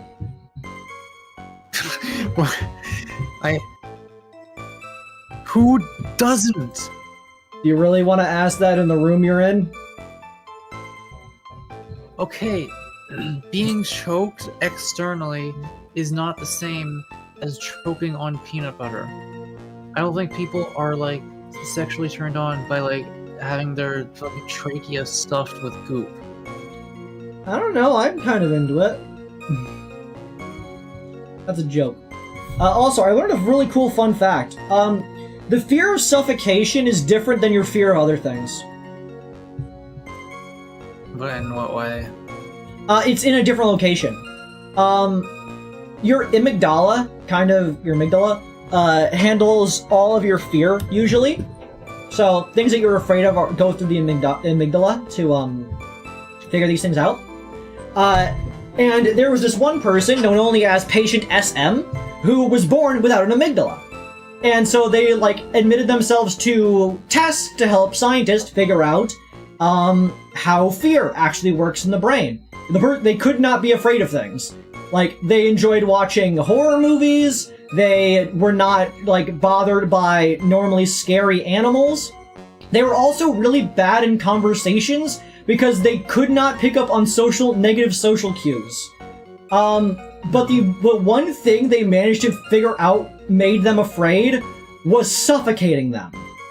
Suffocating them made them afraid. And it actually made them afraid faster than the other patients were, than the control people.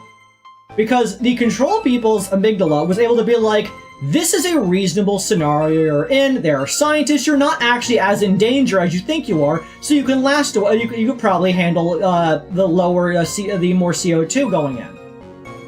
But with patient SM, since their brain literally did not have an amygdala and had no context for that, they were like, you are suffocating, you need to move now. Like, you need to, like, solve the problem immediately. And so they freaked out about suffocating a lot faster. Because your, the part of your body that fears suffocation is in your brainstem and not your amygdala. And we know that now. I was gonna say, yeah, it's gotta be somewhere real deep in there. Yeah, so, cool stuff. Because that's like step one is make sure you breathe. That's like the very center of the brain, basically. I did love what I learned about that, saying the one thing being like, scientists would be like, we found this person who's not afraid of anything. Scientists, let's fix that.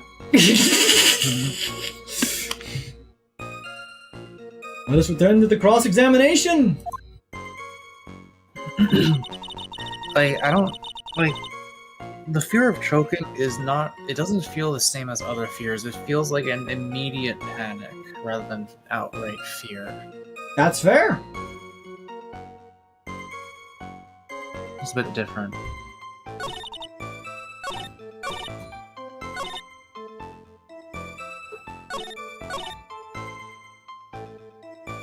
Iris came to her temple, she was dressed exactly as you... What are feelings shaped like? I've got a feeling. Ooh, that tonight's gonna be a good night. That tonight's gonna be a good night. That tonight's gonna be a good night. Iris came in her temple, she was dressed exactly as she had been at dinner. Are you sure that you're not making a mistake? You, young man? One second.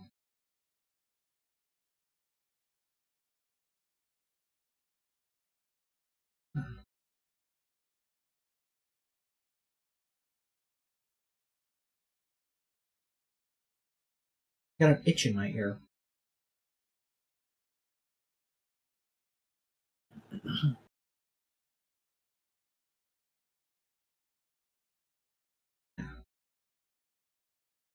Probably fine.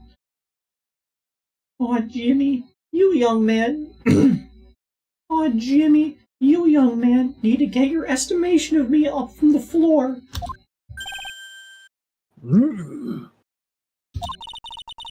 Iris always wears the same clothes. The smallest thing out of place would have stood out like a sore thumb to me. You're making a mistake, thinking I made a mistake. Woman, you know that if by arguing that she always wears the same thing, you saying she looked exactly the same as she always did, applies no benefit to your argument because, to your mind, she always looks the same as she always does. So why would you say that? An excellent finish there, witness! Chuck Norris made an apple from an orange tree and made lemonade! What? Sure, man. These are weird. I have to wonder.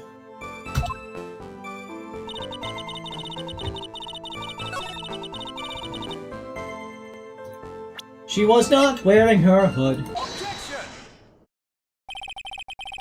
Goodness, let's get one thing straight.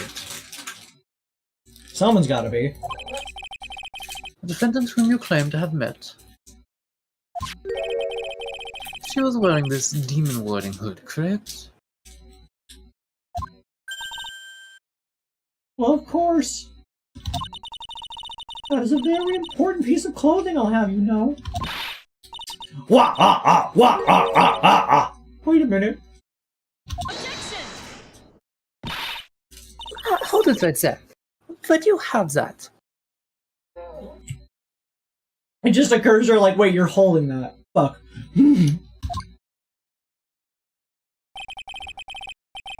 That's the question of the day now, isn't it, Miss Von Karma? It feels good for us to have, like, the shrug head shake.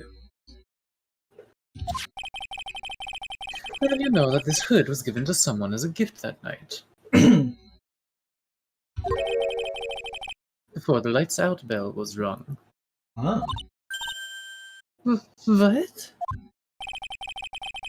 You know where I'm going with this, don't you? If the witness had seen the defendant as she claims, then the iris she saw should have been missing this very hood. Well. They are so short. Wow, that's short. It's not a bad feeling at all exposing contradictions like this. Now I understand. Can you people quiet the fuck down? Why are you so... Now I understand that happy look on Light's face every time he does it. Order in the corner. Wanted a pretzel. Sister. This hood. You have spare ones on the temple, don't you? No, they're all custom made. Spares? Well, I do tend to make too many of them. I see. Stockpile a surplus of hoods, eh? Each nun is only given one hood. It's their hood forever. Their ever hood too.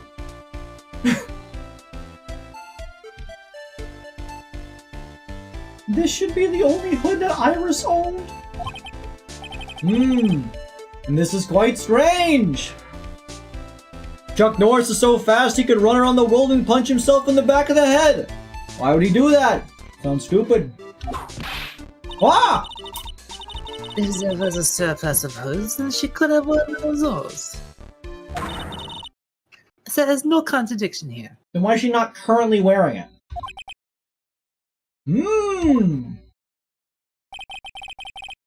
I'm sorry to break this to you, Miss Von Karma, but you won't get away that easily. Discrepancies such as this will sow seeds in any human heart. The seeds of doubt. Witness! Well, I don't wish to call your testimony into doubt. You must give every detail with precision. Chuck Norris can put a plane in reverse.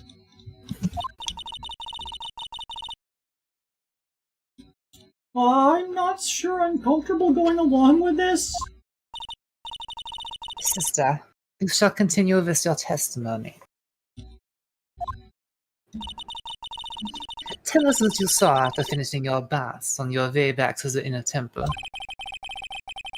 Those seeds of doubt are sprouting in the judge's heart. The X of doubt. They just need a little more stimulation to bear fruit. Bear fruit? Contradictory stimulation.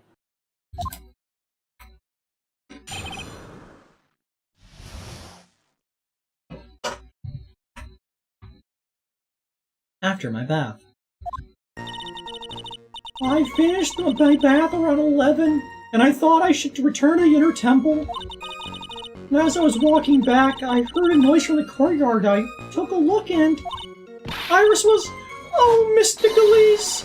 And with that sword of all things!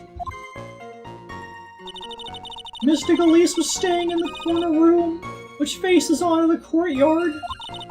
The stabbing I saw must have occurred after she was pushed out of her window. You saw a truly terrible sight, didn't you?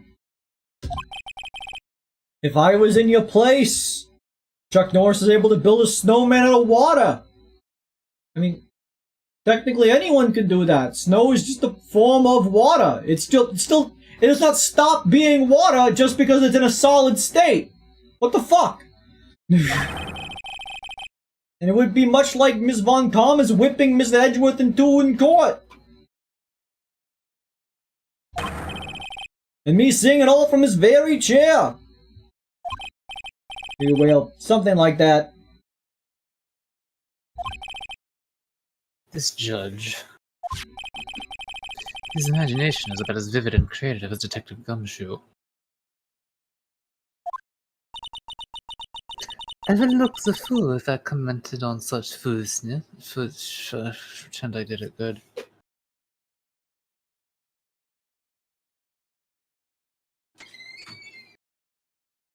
Cool. Anyways, this case is mine. Maz Edgeworth.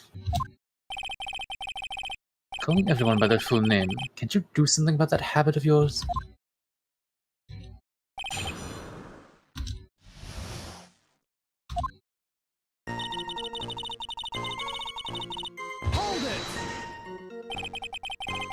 How far is it from your room to the inner temple?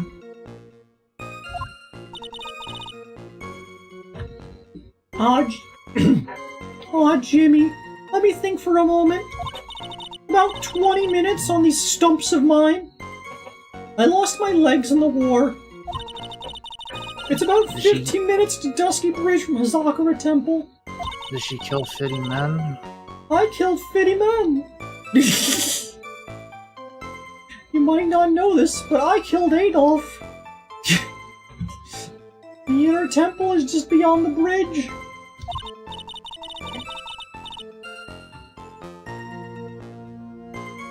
Oh, that's me. Still, you never made it back there that night, did you?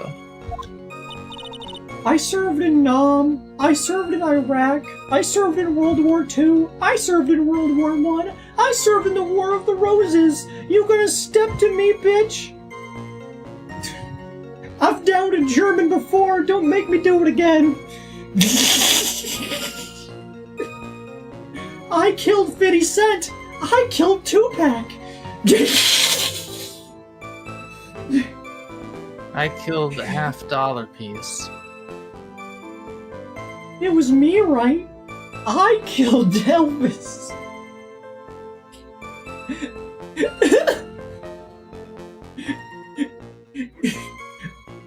I did 9/11.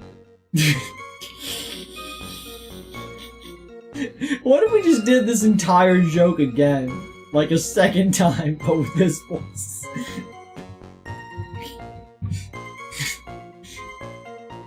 It was me, right? I'm the reason Big Time Rush ended! I will leave the stream if you do more than 2 additional ones of those. I'm the reason there were only 3 Jimmy Timmy Power Hours! I shit my pants. Okay.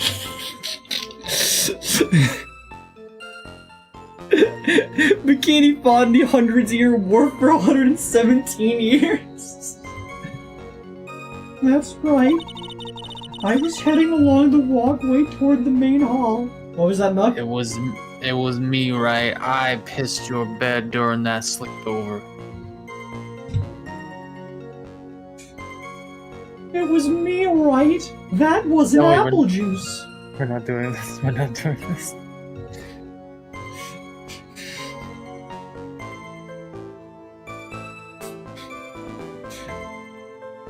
It was me, right? I'm who left all the bagel chips inside the Chex Mix.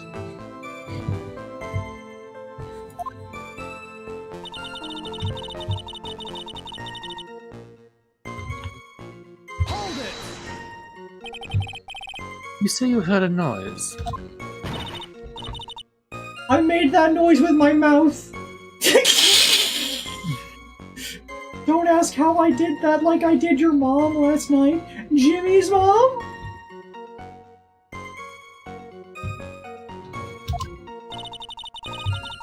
That could only be the sound of the victim falling. It was me, right? I made Chris puppy-coated. It is unreasonable how puppy-coated Chris is. Like, Isn't it only because of that one, like, No! Halloween costume? no, it happens like 6 times. Oh. Like, there's the costume during that one scene. There is, during the task manager fight, one of the things could give them, like, puppy dog ears. In one of the scenes during Chapter 3, you can make them, like, scratch at the door like a dog, the game door, if you want to go to the game early. During Chapter 2, when you're with Noelle, and you do that, like, laser and you, like, pass by, to make you stop, like, fucking around on it, they offer to give you a treat if you be good. And that kind of such, like, Rousey even says, do you want to go for walkies at some point? Like... He does? Yeah, Chris is, like, the most puppy-coded thing ever. I don't remember the walkies line. Yeah, it's said in another, like, thing you didn't encounter. But yeah, Oh. Chris is unbelievably puppy-coded for some reason.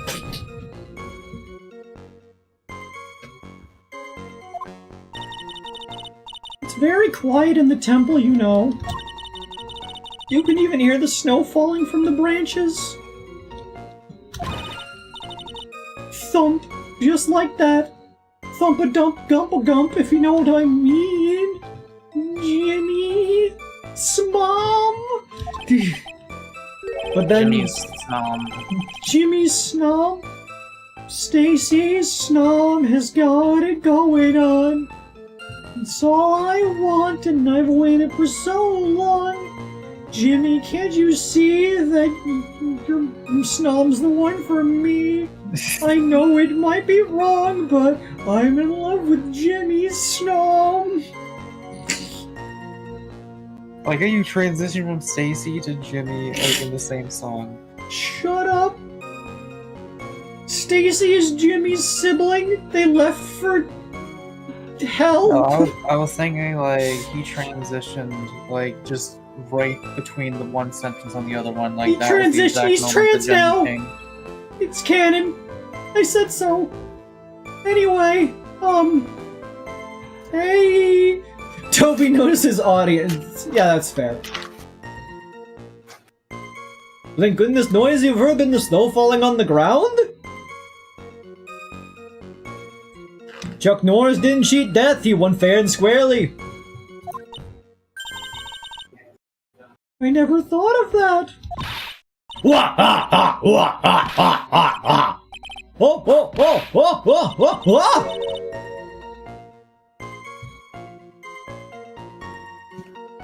The next one that I guess a bit king.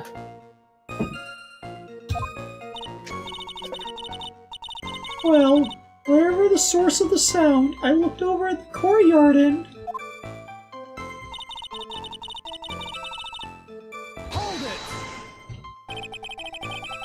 This is the second time that the witness has testified to seeing the defendant. Jimmy's mama just killed a man. Put a llama to his head. I give up. I can't continue that.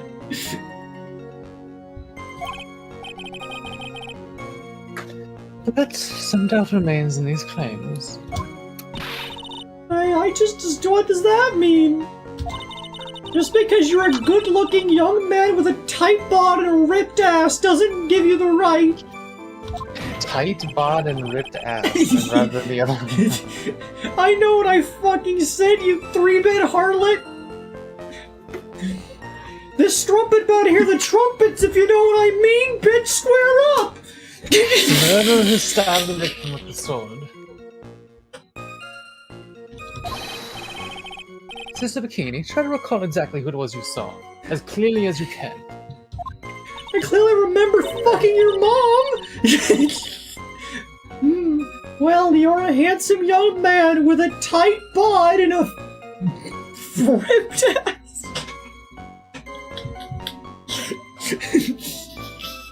So I'll forgive you. Oh, now that you mention it, I think everything I said was wrong. Damn, give me a second. No! pulled the trigger, now he's llama. Llama! Life had just begun. But now you've gone and thrown it all away. Jimmy's mom! Didn't mean to make you cry. If I'm not back again this time tomorrow, carry on, as if nothing really Okay, Mac, I'm sorry, chat, that you had to endure this. I see a little silhouette of a man. Scaramouche, will you do the fun dance? You didn't have to continue in that part. Thunderbolts and lightning, very, very frightening. Me? Galileo,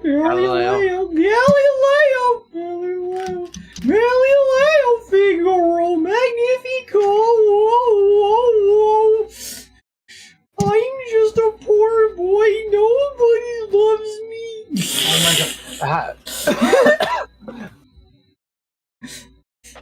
I'm sorry, chat. I'm really sorry. I'm so sorry. Damn, I don't even know if she's still playing XCOM. I might have missed my chance. Now's She your usually chance. plays that shit till like 2 a.m. Now's your chance to be a big shot. Be a big shot. There was something awfully strange about her. She was 6'1", jacked on all sides, carrying a gun. Not usual, gonna be honest with you. Something that's been bugging me all this time. For one, she was black. For two...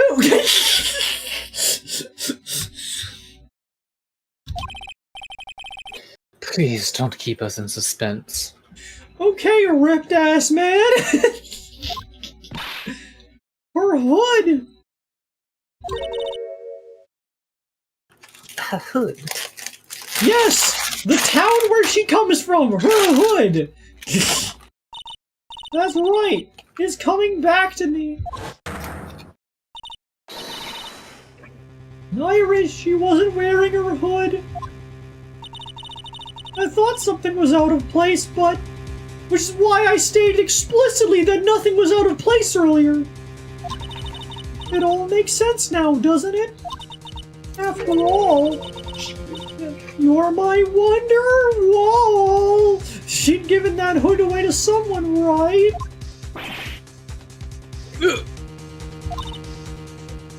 Huh. 일단 이거 왜 전화가죠? What do you say, Mr. Edgeworth? Is this testimony important? I don't fucking know, probably. Yes, it's important. Maybe the woman is just bonded. I can't see any other need at the moment. Your Honor, I would like these new statements to be added to the testimony. Now there's that. If you want to hang yourself, you need only to ask. I'll gladly lend you my whip. Damn. Witness, add that testimony to your statement. There are no streets named after Chuck Norris because no one would ever cross Chuck Norris. No problem. Wink. Now that you mention it, Iris didn't have her hood on.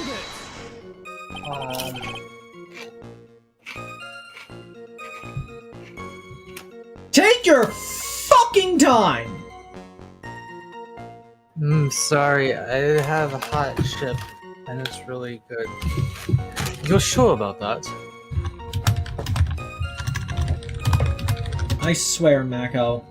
Fucking... Any Mako born after 1993 can't cook. All they know is McDonald's, charge they phone, twerk, be bisexual, eat hot chip, and lie. I'm not most of those. Oh yeah? Do you lie? Yeah. That's a lie. Do you eat hot chip? Yeah. Be bisexual? I can only be bi-romantic. Yeah, close enough. Charge they phone? Yes. McDonald's? No.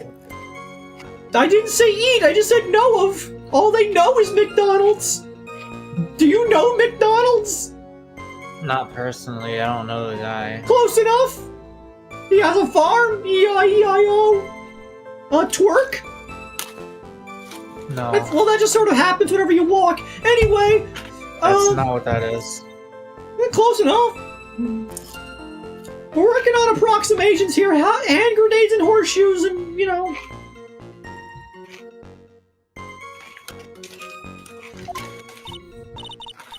Yes, after all, you're my wonder wall. We will always wear the same clothes. We never even wash them. I don't mean because we're poor, you understand? It's our style. Yeah, that's it. There's absolutely no need to explain yourself. Kreed, that isn't what that is. I suppose, but like, when the end result's the same. Anyway, she looked different than normally, so that really stuck out. Like me holding a whippet puppy instead of my whip. A whippet? Huh? You're doing I whippets? do whippets. What's a whippet puppy? You think I know what a whippet puppy is, like, off the top of my head? Is it like whipped, but like misspelled? Probably not. Whippet is a type of Whippet's a breed of dog.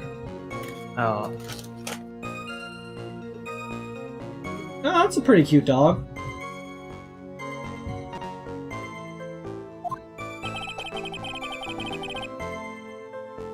At least then it might bite you and not someone else.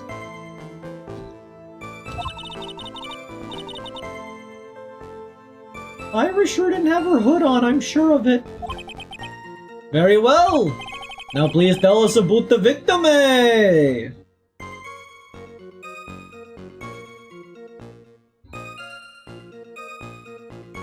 If you put your ear next to a seashell, you hear the ocean. If you put your ear next to Chuck Norris's boot, you hear the opening riff to Scorpions rock you like a hurricane. What? Oh my gosh. Shut up!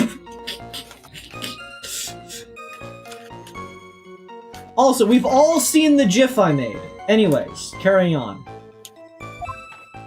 You got what? Oh, the walking one? Yeah. That's not twerking. Close enough! The room the victim was staying in overlooked the courtyard, correct? Which means the victim room was on the second floor? No. The Sakura Temple's a single-story building. But the mountain itself slopes downwards. It really should have built it in a more, like, flat location. Which elevates the main gate side of the temple and the guest rooms in the back. To about the height of a two-story building. I see!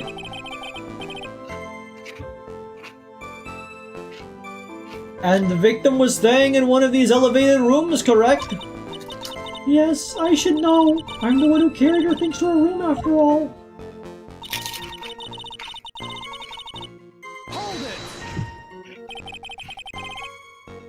What makes you so sure of all this?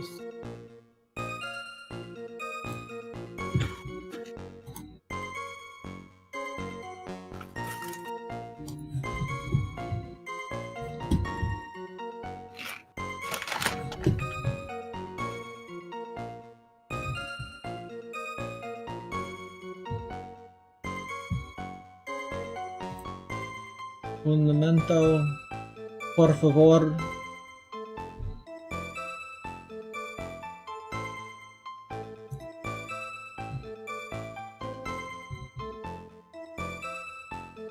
I don't know what they're doing.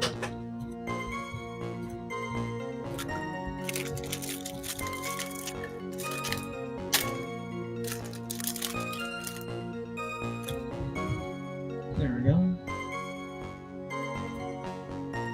Oh.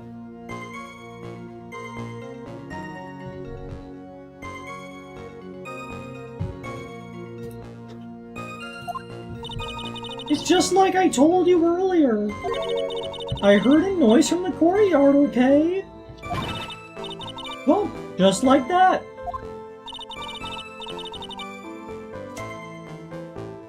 You're one smart sister, I'll give you that. The autopsy report states that the victim's body was covered in bruises, indicating a fall from around 10 feet in height.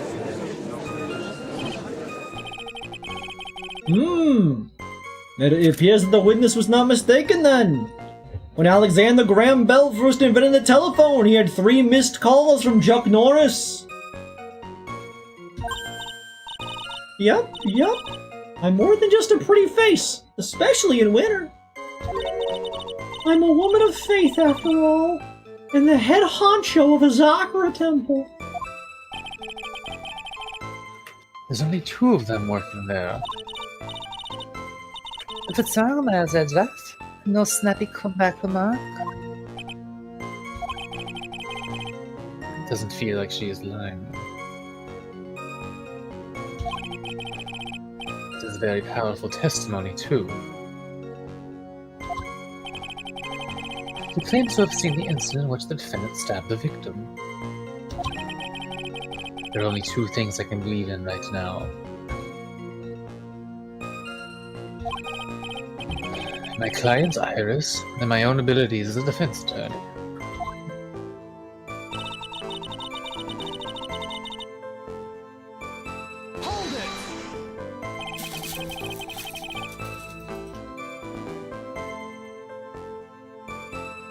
Wait, did we not already do this?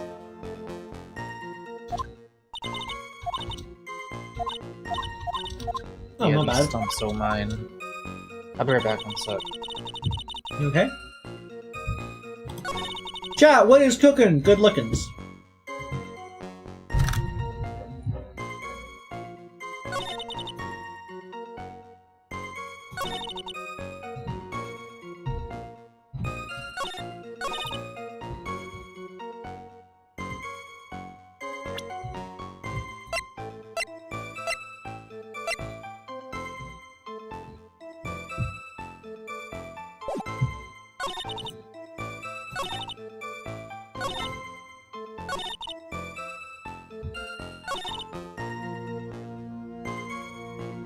The stabbing must have occurred after she was pushed from the window, except, as we know from the autopsy report, cause, loss of blood from side and back, body fell 10 feet after death.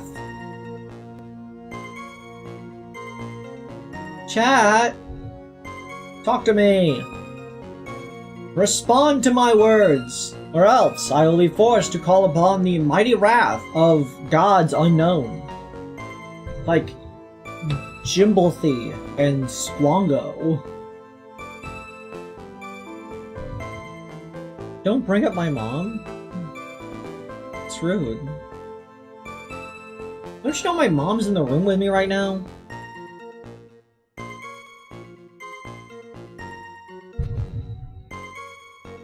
Ooh, can I have some of the pasta?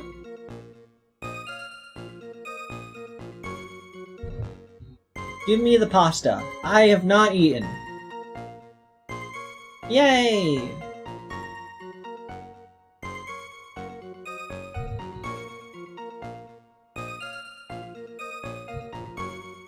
That's not a terrifying statement, Jack. It's also not a lie.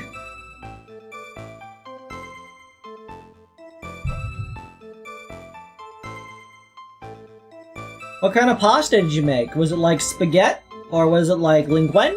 Or was it like pen? Or was it like rigot? Or was it like tortle? Or was it like lasing? Or was it like, As you summoned you in. I was waiting for you. You made bolognese! My apologies. Bolognese! There we go. Blogging, I was waiting for you. Impressive logic. That's what I'd like to say, anyway. Oh, please, I do. My brain is something else. Especially in the winter.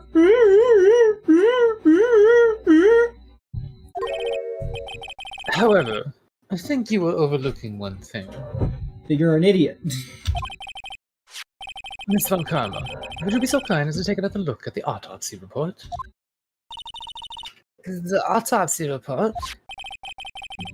The victim did fall from a height of 10 feet. However, this fall was after she was killed.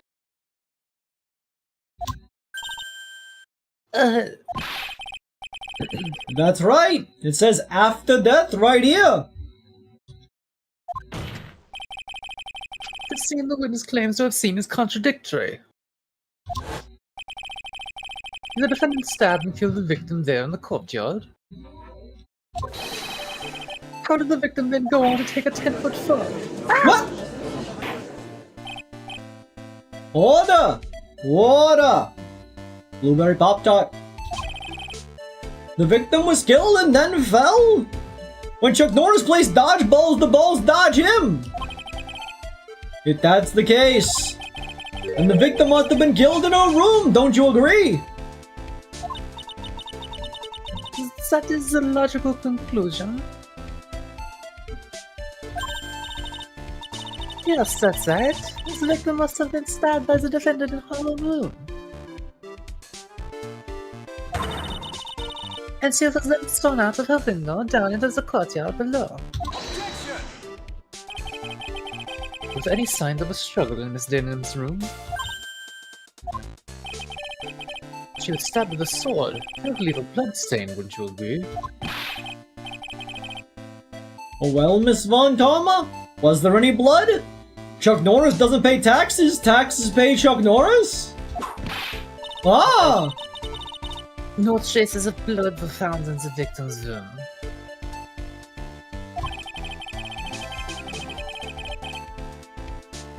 Your weapon just caused traces of blood to be found on my glorious playoff beard. Wait, we're actually bleeding from this? We're actually getting cut? That's fucked up. Yes! We're gonna look like fucking Jesus before being crucified. However, if there was no blood in the room, then that conclusion. Ah! I'm sure there's no need for me to go over this, as I'm sure your honor is well aware. When a stab wound produces the most blood. When it produces the most blood? When Chuck Norris was born, the doctor asked him to name his parents. Very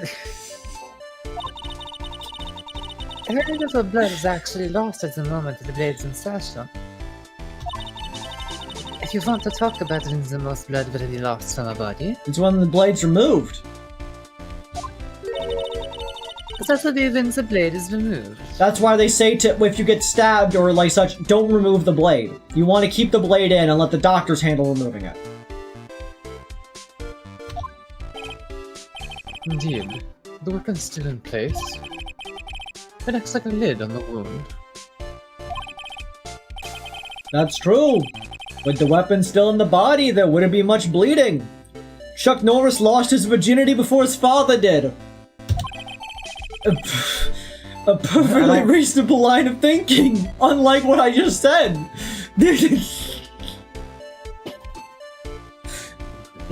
Fuck. We have come to a conclusion then. The victim was thrown out of the window with the sword still in place. I suppose, like, if you were born and you got adopted by a family, and then, like, the adopted father never has sex with the mom, and then when you get to 18, you have sex with somebody, you technically did have sex, lose your virginity before your dad did.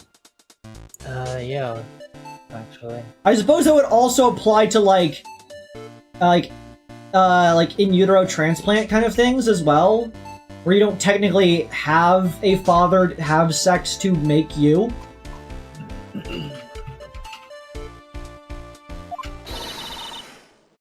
This removes all of the contradictions.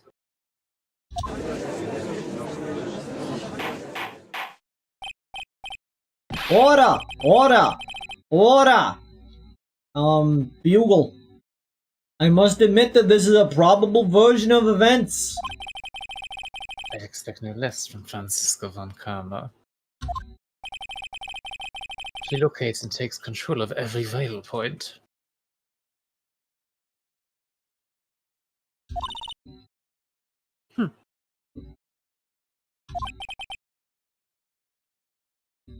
It seems.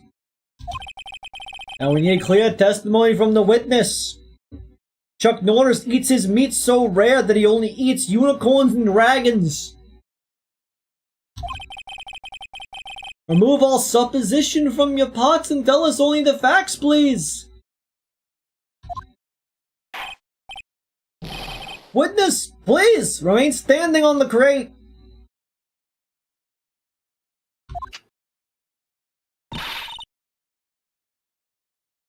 Aw, Jimmy, don't go selling me short now. The weight of winter snow has bent me out of shape. Especially my back and my mood. Sister, please give us your testimony. I will give you a vigorous massage once we are finished here.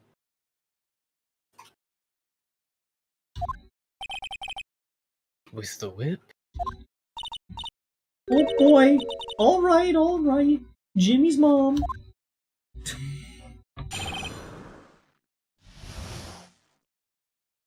Further details. When I looked across of the scene, the sword was already in place. Thinking about it now, I didn't actually see her stab. He is slurp.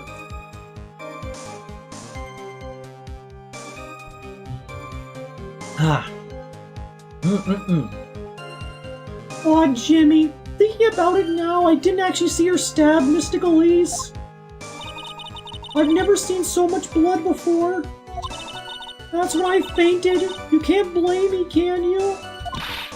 And when I awoke, Mystic Amy was stabbing Mystic Elise through the back. At least Rockin' Raccoon appreciates my contributions to the stream layout.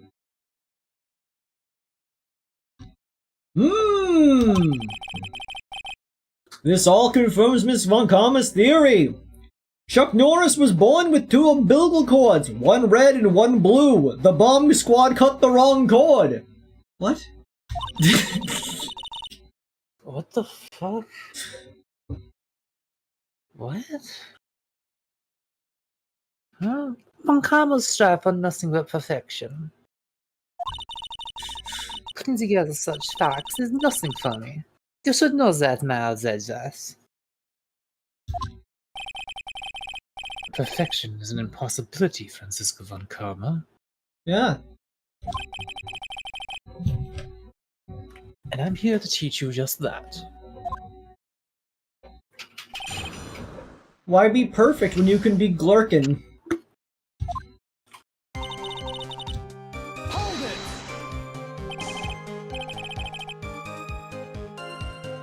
At that time, was the victim bleeding? Well, I was very shocked to be seeing all this, of course.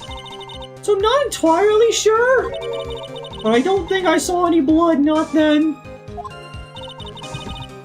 I'm sure that you didn't.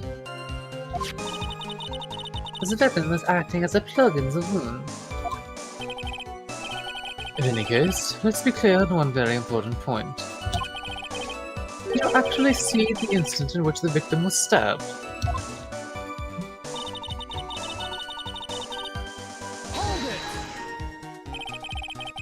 Think carefully. This is very important.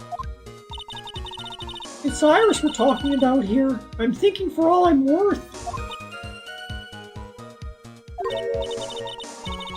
No, when I looked over, the sword was already in Mystic Elise's body. It might not be conclusive, but this testimony supports her theory. The victim was stabbed in her room and then dropped into the courtyard. I think this proves it rather well, Mrs. Edges.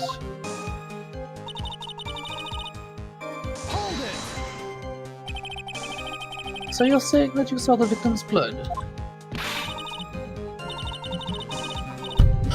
That's right. Some of it had splattered on Iris too. When the defendant was arrested, she was so disorganized that the clothing was nearly pulled in the corner. He kind of went into the eagle guy from Birdman. The Falcon Hawk bird. Oh yeah. Just out to the corner. Yeah. Well, you skipped like that, hell. I accidentally tapped the button again. Yeah, maybe I think maybe she was removing the sword. Maybe that's what she was trying to do. Get the sword out of her.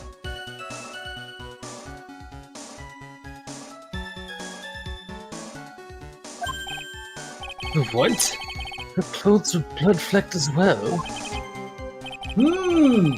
That seems quite conclusive to me. Chuck Norris built the hospital he was born in. What should I do? Press this point further? Going back to your previous statement. You said that you saw a little bleeding when the victim was stabbed. But now you say you saw the victim bleeding. Well, I say what I saw is what I saw. What did you see? Chuck Norris knows exactly what to do with the drunken sailors early in the morning.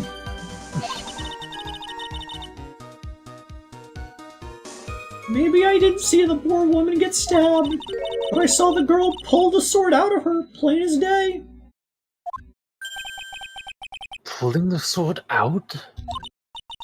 Well, it wasn't exactly pulling, it was more like it came out.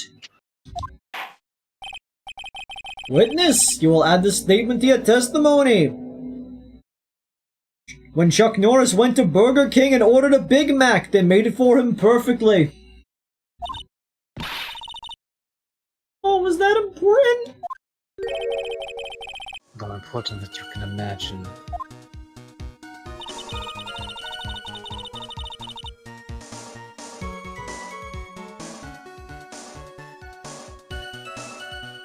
She was not plunged into the hilt.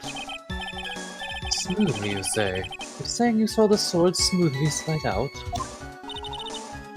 That's right.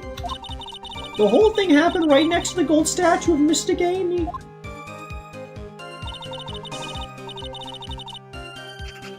Mystic Elise was on the ground and Iris stooped over her. The sword was buried up to the hilt.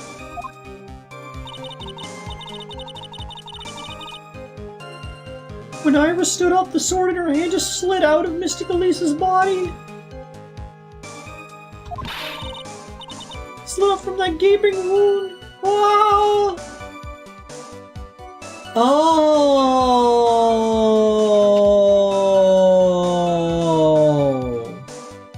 I have a noted thought. So, like, the sword is isn't the sword... Couldn't the sword normally be upright? So is there a chance she was pushed out and fell onto the sword from the window? And so she fell down with the sword impaled in her? And so Iris came by to try to help and pulled the sword out, and that's why the sword is upside down now.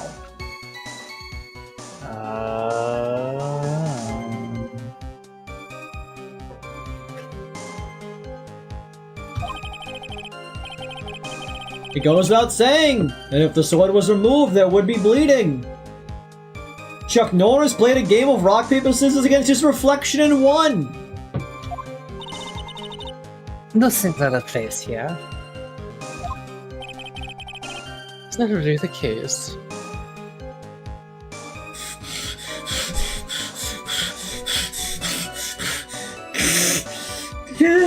I just saw the next Chuck Norris joke. I'm not ready to even say it. Chat, does anyone know how long until the next to be continued bit? Because it's been 4 hours. I can't help but feel that something about this testimony is very out of place. That something which couldn't possibly have happened appears to have happened. Don't worry. We could after this we could pause. After this witness. Yeah, well, not after the witness. Like after this, cross-examination. I wonder what the killer did next. You saw none of it, correct? Well, I wasn't conscious. How long were you out for? I don't know, 10, maybe 20 minutes? A young man with a very prickly-looking head woke me up. By stepping on me, actually. I'm not sure I like that method of resuscitation! A condom puts on protection to avoid becoming impregnated by Chuck Norris on a date! What the fuck, my dude? Where do I even begin with that one? What the fuck? What the fuck? Well, I wasn't asking for mouth-to-mouth or anything of the sort, unless it's with Jimmy's mom. But I would have welcomed a more gentle awakening around then, let me tell you. I should have worded the offender personally. What did you see upon awakening? And why a woman... Mr. Gami, you are referring to the golden statue, correct? Stabbing someone with this shadow, a sacred treasure, is terrible enough. But to then make Mr. Gami hold the blade... Surely a heinous, despicable crime. It is easy to despise something. Anyone can do it. I despise things all the time.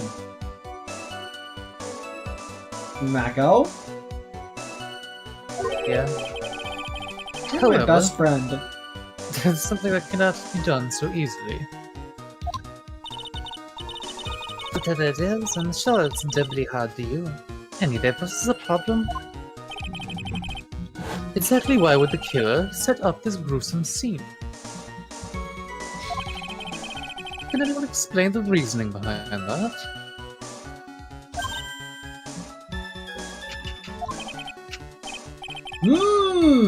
No, I don't think I can. Chuck Norris is able to start a fire using an extinguisher.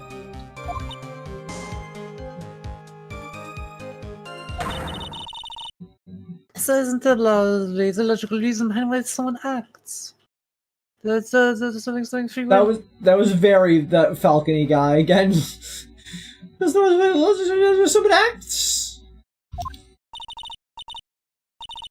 That's true, so true. In early spring, for example, I often find myself... There isn't always... That phrase might come in handy someday. There are too many unnatural elements in this case. Why was it necessary to use the Shicho from the armed statue as a weapon? Why was the weapon ultimately placed back in the hand of the statue? As stated before, the like with what Maya always says, like, you can't think about why something was done, you gotta think about why it had to be done. Why did this sword have to be used? Because it just was. It was in the way. They weren't intending for it to impale her. If I can expose the flaws in this testimony, perhaps then I will begin to find the truth. Okay. Sword already in place. But now I can actually see her stabbing out. Smoothly drawn out. I've never seen so much blood before. Skibba-dibba-dip-dabba-dibba-doo, skibba-dibba-dibba-dibba-dee. I mean, that is a lot of blood, I guess.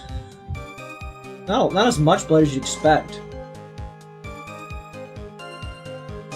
The sword definitely isn't up to that hilt. Yeah, that was the thing I noticed. I would do that.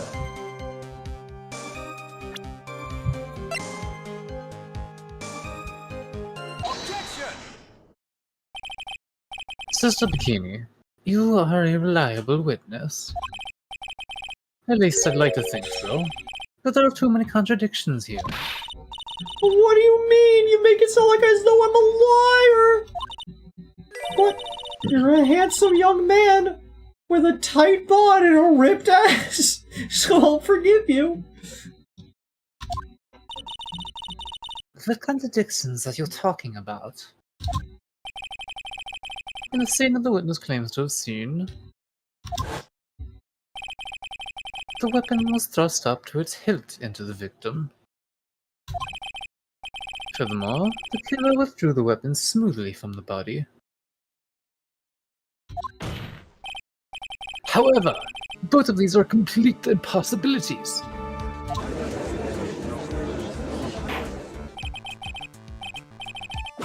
What do you mean? Please explain! Explain Wah. yourself.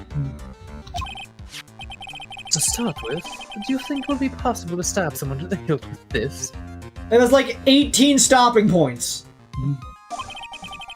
No matter how I look at the defendant, she doesn't appear strong enough for that. Doesn't appear? That meaningless gibber. I too may appear to be weak and fair. But I can crush men under my heel and make them weep should I so choose. And Franziska von Karma is probably hung, isn't she? Anyways, the objection stands!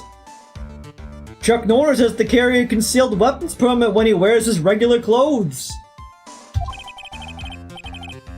I wept a little back there, I must admit. That isn't the only issue here.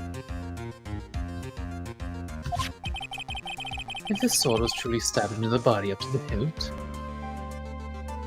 That shit built like a modded Minecraft sword. Honestly, for real, on God type shit. Yeah. Like, I love seeing the Minecraft just like end-tier swords and such, like where they have like, a million jutting out blades and like random points and shapes on them. Like, this is a dog shit sword. yeah. Like, honestly, for real, on God, no cap, Rizzler, Sigma, Phantom Tax, am I right, my jonklers? Anyways, I was gonna say Yes. something, but I got distracted with humor. Sword shape. Come on, we're so close. This thing is a mediocre Terraria weapon. Yeah, fair. Well, just look at all the branches on it. It certainly wouldn't come out smoothly. That's... You also have the problem of the amount of bleeding. Like, this is a weapon that is more used like an ultra great sword from like a Souls game, where you're not really cutting someone with the ultra great swords. You're more just hitting them really hard with a slab of metal or rock that happens to have something that resembles a blade to it. Zweihander, my beloved. It's true that when a blade is left in the body, it acts as a plug of sorts. However, when a weapon is shaped like this, it's an entirely different story. The wound would be too large for the blade to completely stop the bleeding. That's nothing more than conjecture. That's basic science. In reality, the victim was stabbed with even a weapon of this nature. Many still sometimes slide out smoothly and may still sometimes stop the blood loss. I'm not finished. There's still one more conclusive contradiction. That there's no fucking blood up to the hilt. You've still got more?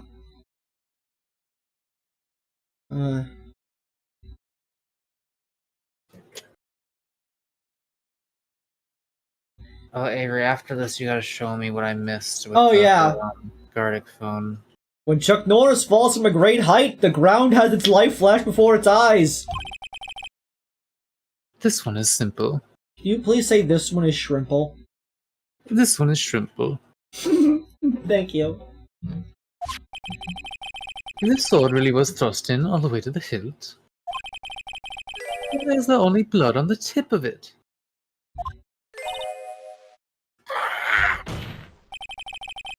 If this witness is telling the truth,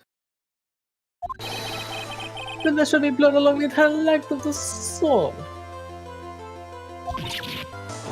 I can't. Order! They didn't even get me the joke! Miles Edgeworth. One jar of cinnamon. The raisings as many contradictions from a single piece of evidence. As attorneys I know could maybe manage one if that. But what does this all mean? When Chuck Norris enters a building that's on fire, the Chuck Norris alarm rings. Did I read that one? I think I read that one before.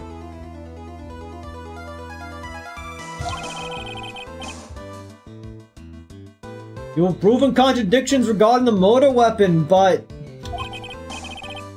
Having come this far, there can only be one answer. That is... the weapon used to kill the victim was not the Shichichito. What? The foolishly foolish idea born from the foolish mind of the foolhardy foolish fool. Do you have like a lisp or something? Do you have like a verbal tick?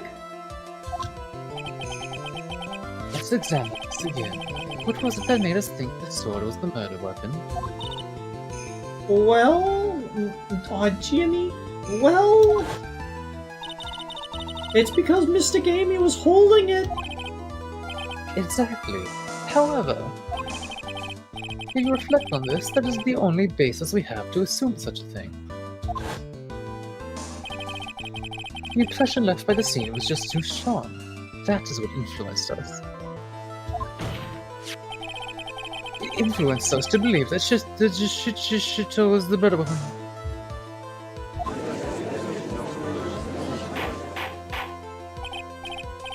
Order! Stop ruining my joke! Well, maybe the Shito was not the better weapon. I want a blue Hawaii! Even if that is the case, it changes nothing now this verse. The sister here saw everything. She saw the defendant stab the victim with a sword-like object. That's true. The Grand Canyon was formed when Chuck Norris was doing a triathlon. Chuck Norris was on the swimming leg. In response, Miss Edgeworth.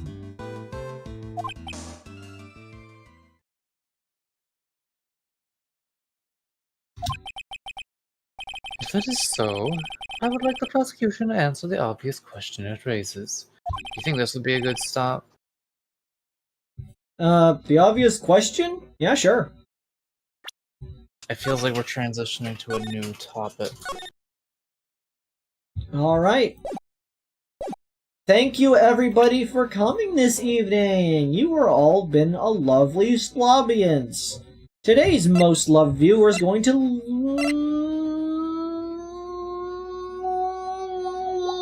We're gonna give it to Rockin' Raccoon for appreciating my wonderful visual gags. Because I'm the best. Get a load of this guy. Anyways, I will see you all on the next stream. We'll see Everhood, Sunday around 6 Eastern, probably. Yes! Hype! Ideally! I hope Mako actually has the gusto to be able to do it. Anyways, that should be all. Yes, check gags. They're goofs, they're gaffs, they're gloffs. Yeah, I will see you all on the next stream.